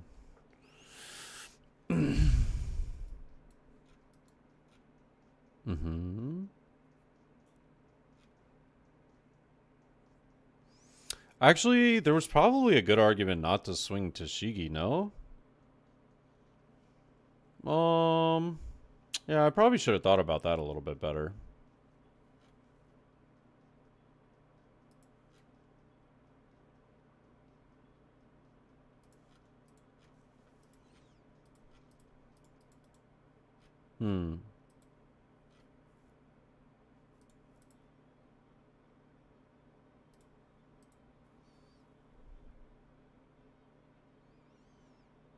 Oh, I fucked up. Nah, oh, okay, good. I fucked up. See, I did the thing that literally Josh told me not to do, and I did it immediately. I don't know what the fuck's wrong with me. Yeah, it's crazy. That's actually crazy. I was supposed to do all these swings first.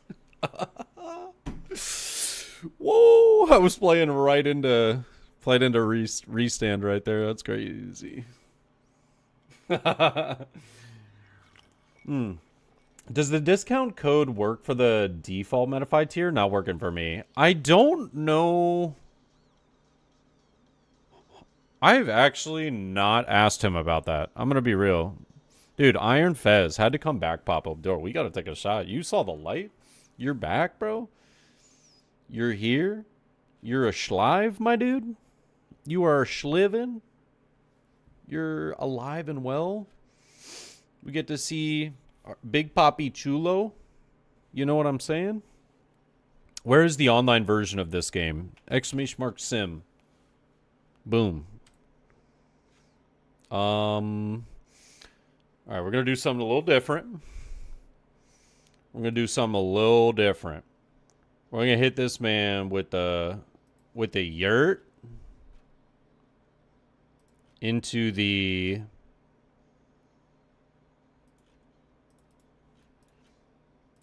yurt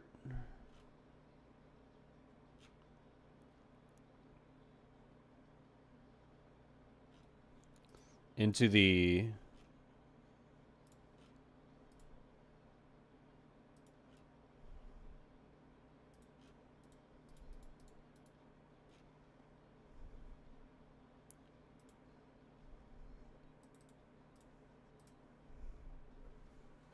all right, we gotta take a shot for the boy right here. All right.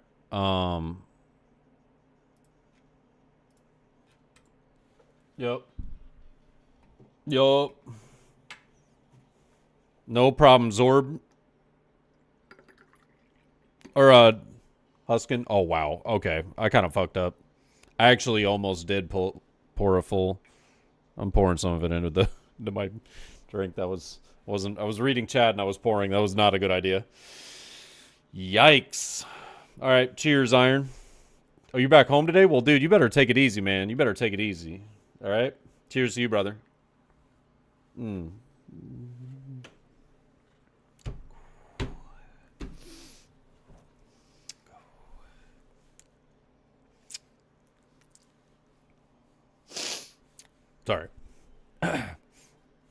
Are there online tournaments or weekly events? There are in a couple of places. There are tournaments in the coaching dojo. There are tournaments that they host in the coaching dojo.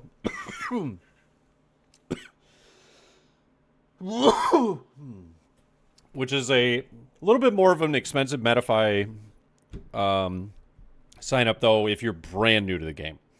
But if you are new to the game and you want literally daily tournaments that you can play in, right? There is a cheaper option in joining the TCG matchmaking Patreon or Metafy. I'm pretty sure it's Patreon. If you sign up for their Patreon, they have tournaments for the Yonko subscription. Yeah, pretty good. Please attack my life. For the love of God. Ah. Well, you gotta do that, yeah. Wanted to ask you, I'm playing Mihawk, and when I choose his ability, it won't let me unrest on unless it's exactly 3. Am I missing something? Party Boy, it's actually a bug on the sim. You are not missing anything. That is unfortunately a bug on the sim. Yeah.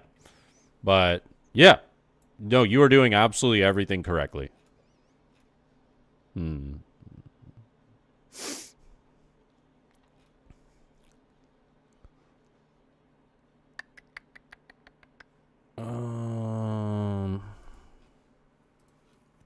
6. Who's winning? I believe that I am in a winning position right now. I do believe that I will end up winning this game if I had to put money on it.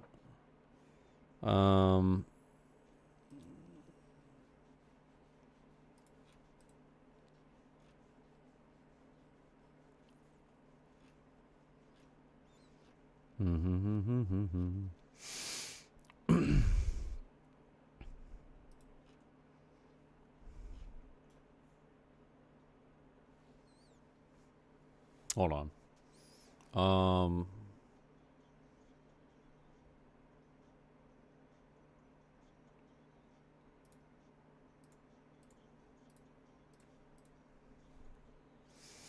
Did the game.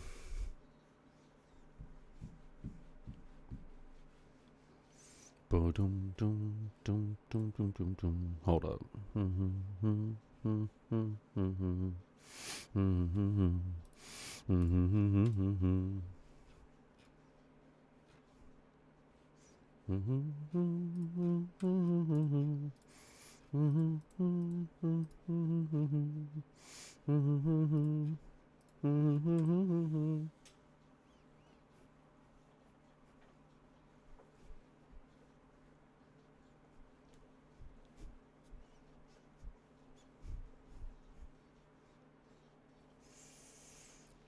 I'm gonna be a small winner product thing. gonna take Emu. Hell yeah. What happened to the market? I was gone for a month. Bro, the market is fucked, Iron. It's fucked. It's crazy though. How does this game work? All right, that's a bit too much to explain. I would recommend watching a YouTube video. It will take probably too long to explain that. Basically, right here is my life. Right there is his life, so he's got 0. And you basically just attack each other till one of you has no life. And eventually, you either win or you lose. Yeah. Minhoody uploaded a video pretty recently on how to play. Oh, did he? That's awesome. Minhoot, my goat. Minhooteroni and queso, my goaterino.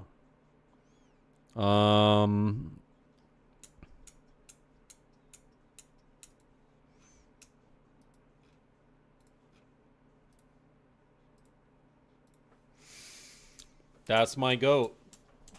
That's my goat. As long as I have this, we kind of like auto win. So should be good. Yo, what the heck? I'm a sub? Honey boy, we had... Who was it the drop? Who was dropping the generosity? GG Legreezy. GG. Bro, I'm feeling like way more confident right now after those games. Like, I'm not gonna lie. I feel like hella more confident. Like, I just feel like I'm making way better decision making, especially in the mirror. That one game, like, changed everything for me. All I needed was him to tell me literally one game, and I was like, yup. Yup.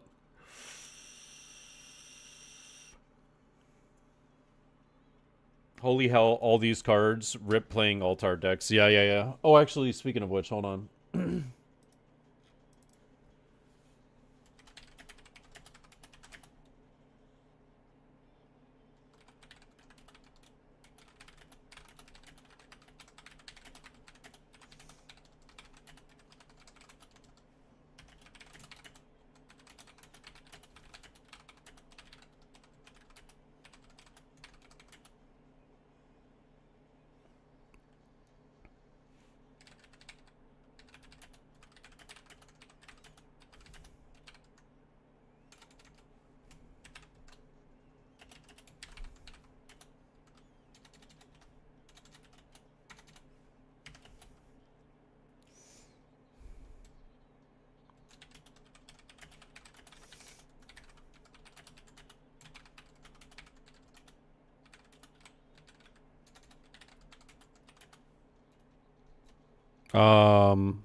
Sorry, one sec. I just have to write this.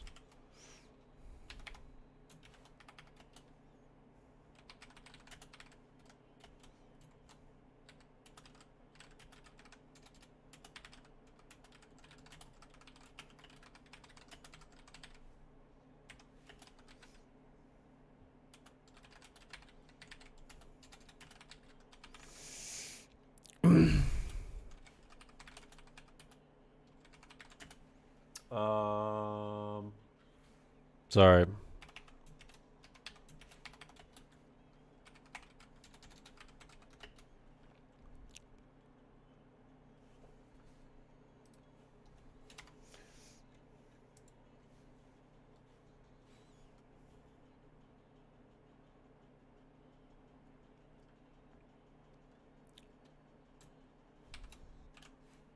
Oh, no.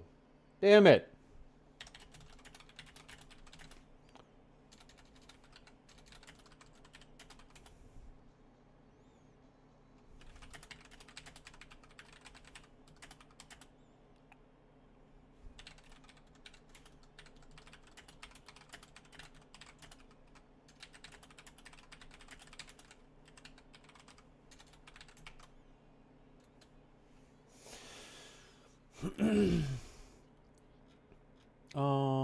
Okay. Perfect. Perfect. Okay, Leon giving me a song request. I got you. I gotta use the bathroom real quick, bro. But let's do this. Alright, adding it. Adding it. Perfect.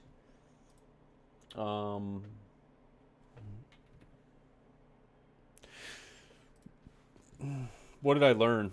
Honestly, great. It was just a great session. There's just small little intricacies of certain matchups that I would have never gotten before. And yeah, I'm happy that I kind of have them now because it makes yeah. I need to hit up my boy Zent though, and we need to get some games in eventually because I'm gonna have to do a better job about that matchup because I got absolutely fucking cooked earlier.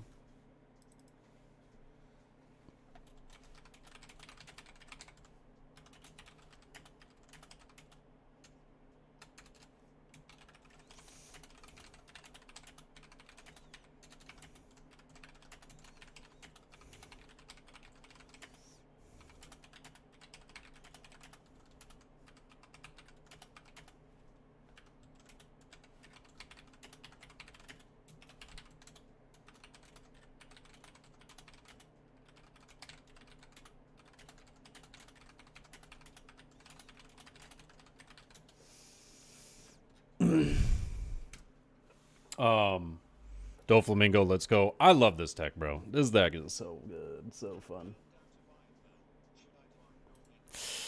What? You're burned out playing Iron Man? That's like literally the most fun game mode. That's crazy. Do you not have like another account that you can just have like an Iron and a main? You know what I mean? Like I just couldn't imagine playing anything other than Iron Man. It's just like the most fun way to enjoy the game in my opinion. Speaking of which, it would be great if I go and do like a farm run right now between games. Yeah. The upcoming card game I'm low-key keeping an eye out for is Azuki. Yeah, dude. Azuki TCG. Shout out to my boy JCM. JCM. Full on like the guy making that game happen, you know? The genius behind it. Dude's good. Dude's good. All right, let me use the bathroom real quick.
After that recent Luffy reveal. Lucci. The black Luffy, the OP-15 or was it OP-15? Yeah, that Luffy's kind of good, dude. Luffy's kind of good, dude. Yeah, 80 plus stats, but I'm tired of the herb grinding right now when I'm grinding OP. Yeah, Yeah, I mean, like, I don't know. I feel like I don't have that issue. I'm just like, I got like hella pots and stuff like that. But I have like 96 farming, so I did all my farming, and then I was like, I'm kind of good now. Looks like I can slot it into Emu and not Lucci. No, there's no way to slot it into Emu for real. It's just gonna get removed every single time. Just bad in Emu. But like every other deck's probably got some merit. Bridged by a light way. Mulligan. Whoa. Whoa. Holy. It's pretty good. Damn, bro. Oh, he's got no searchers too? Shit. That's pretty good. That's pretty good. I'm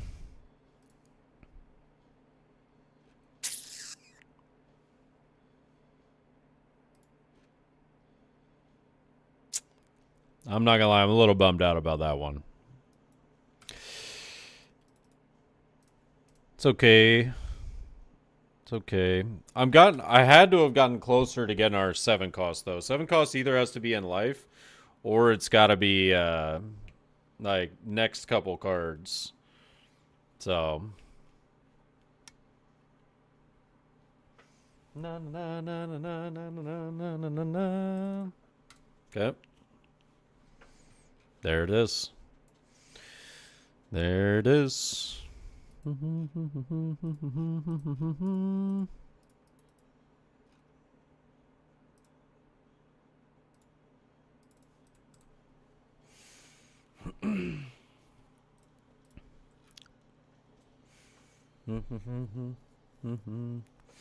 Y'all can't keep me down.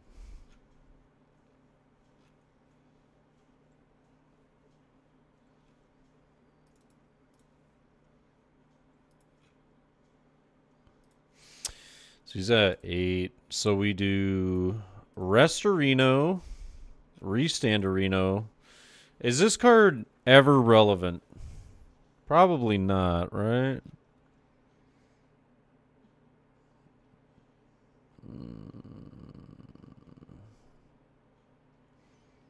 Just trying to think if, because he's playing a bit of a sort of an annoying. I think if I do, I don't think there's like any world where I don't just swing 9 life. Yeah.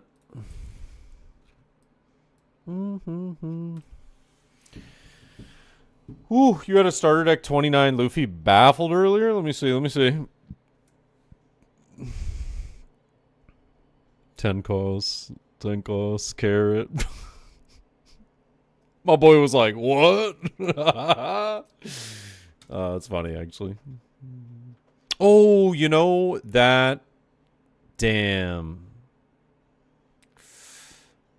Oh, damn, I didn't consider that.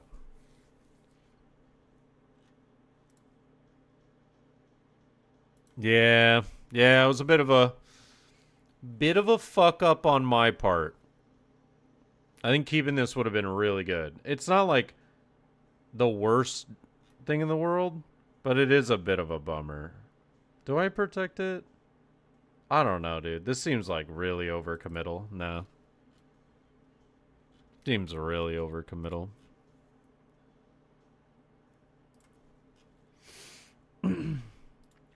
I have to KO it first. Yeah.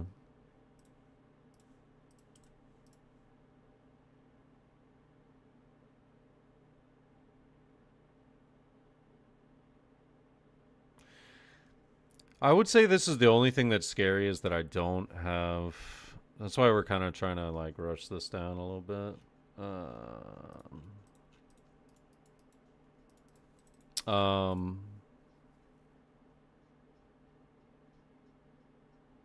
Hmm.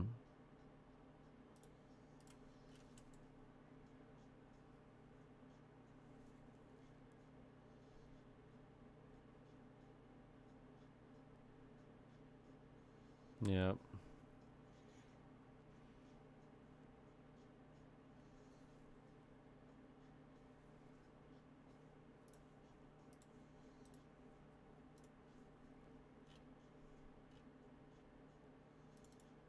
Oh my god, so sick. So fucking gross, dude.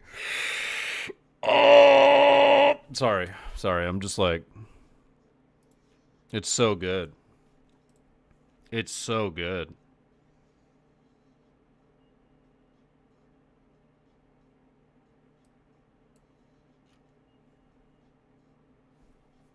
Iron Fez with the sip, gladly, bro. Dude, I infinitely just feel like a billion times better in this matchup already. I really do. I infinitely feel like a billion times better. Like I'm just him now. Would you want to freeze first so he doesn't spiderweb and you don't get buff? Wait, what? Oh, no, I don't care about the buff. So this is actually a thing that happened in the game before that we played Gamble. We don't really care about the buff so much as we care about him not restanding the bigger swing, right? So like him swinging a Perona, who cares? It's a 5K. You know what I mean? We don't really care. What's considered best deck in the format? It's between probably like Mihawk and Emu. You know? Yeah, it's probably between Mihawk and Emu.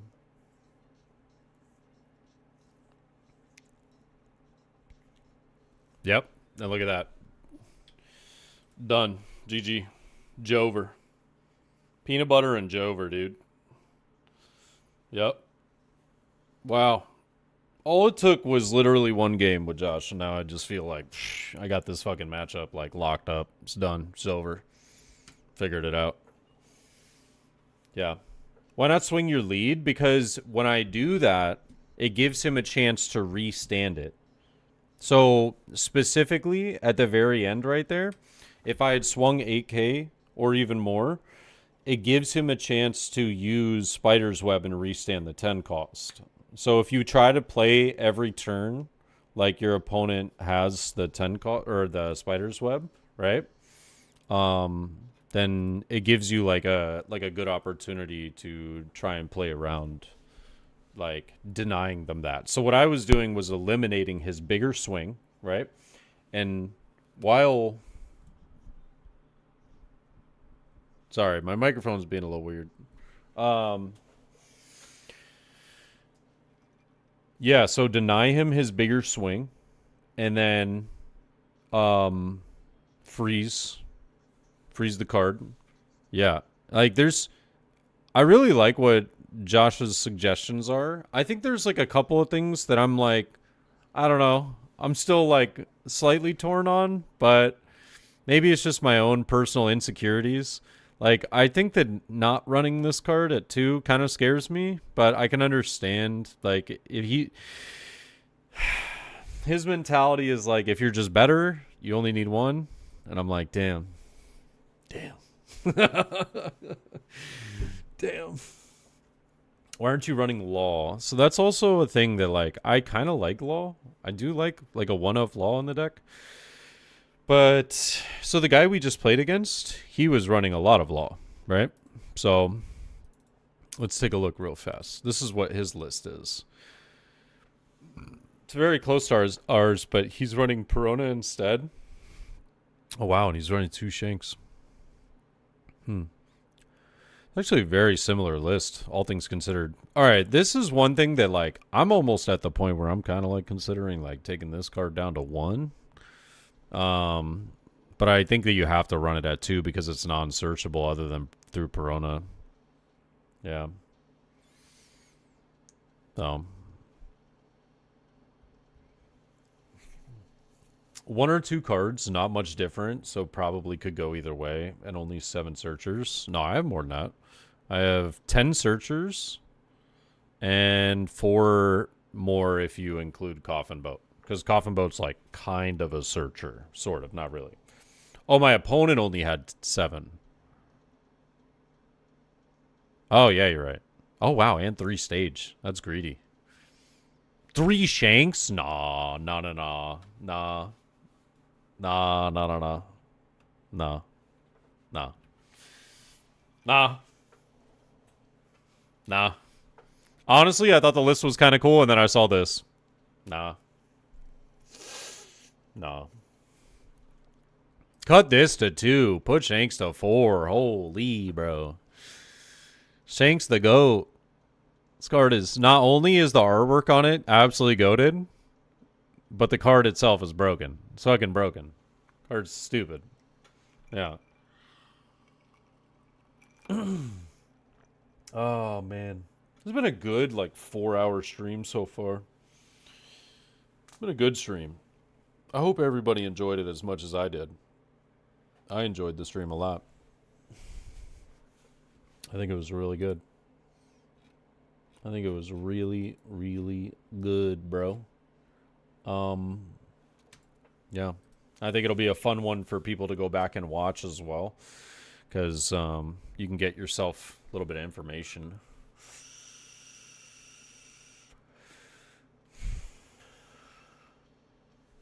I think I'm going to make a Gold Roger deck. Gold Roger's a pretty cool leader.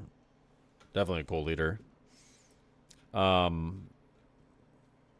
Dofi's the one deck I really want to, like, eventually go a little farther on. You know what, actually? Hold on. I don't want to share his sauce. Sorry. I want to keep it private, because this is probably what he's running at Nats.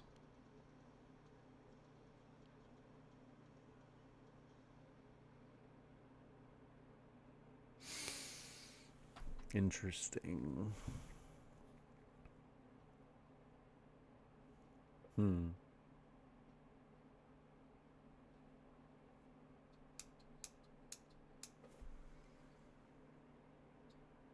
I could see this.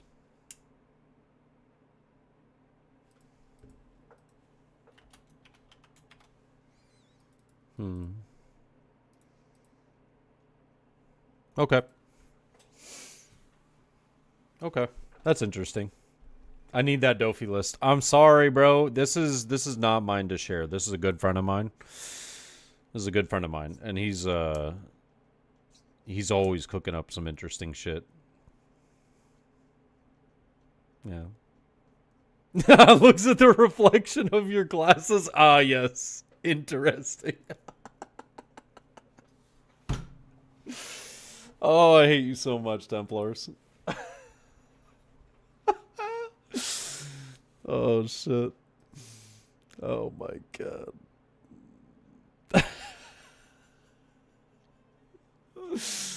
Oh, shit, dude.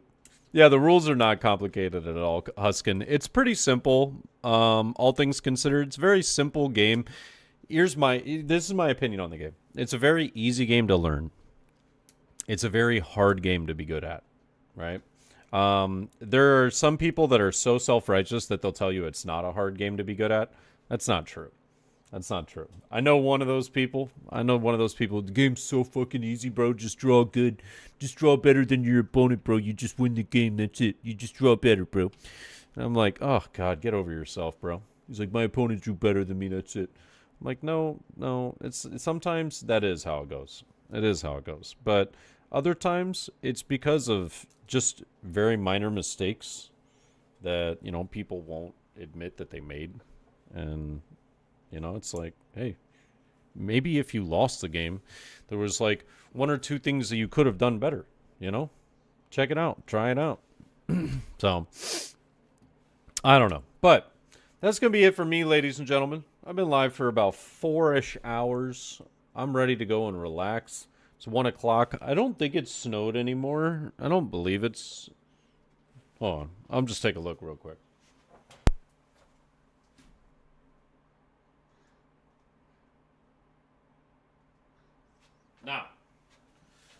Nah. I thought that it had maybe snowed a little bit more. It has not, which is nice. I'll be able to actually get out with my car tomorrow, which is cool. But was waiting for some raids. Oh yeah, some I don't. Nah, no. I was thinking about it. No. I'm gonna go. You almost got me there, though. Yeah. I actually haven't done raids in a while, though, on RuneScape. The only thing that I've really been doing has been bosses. I've been doing a lot of bosses.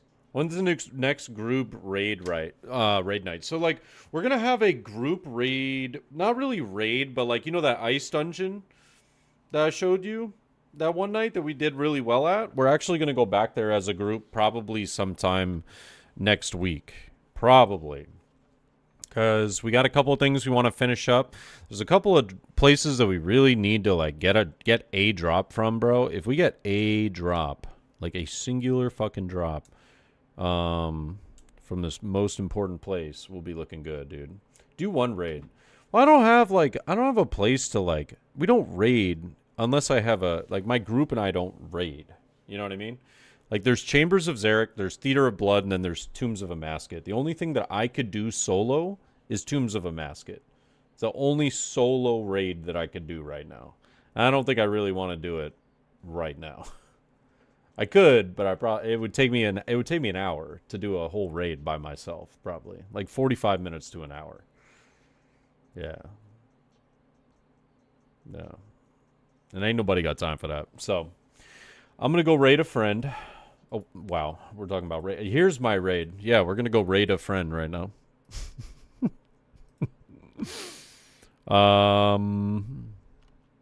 Yeah, running and I'm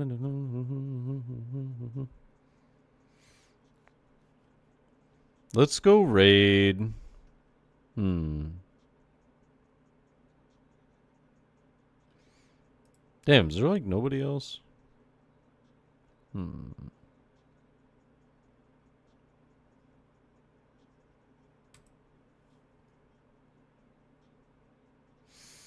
Yeah, let's go show Star Trader some love. Star Trader? No, it doesn't. I'm just looking at it wrong. Star Trader. Okay. Yeah.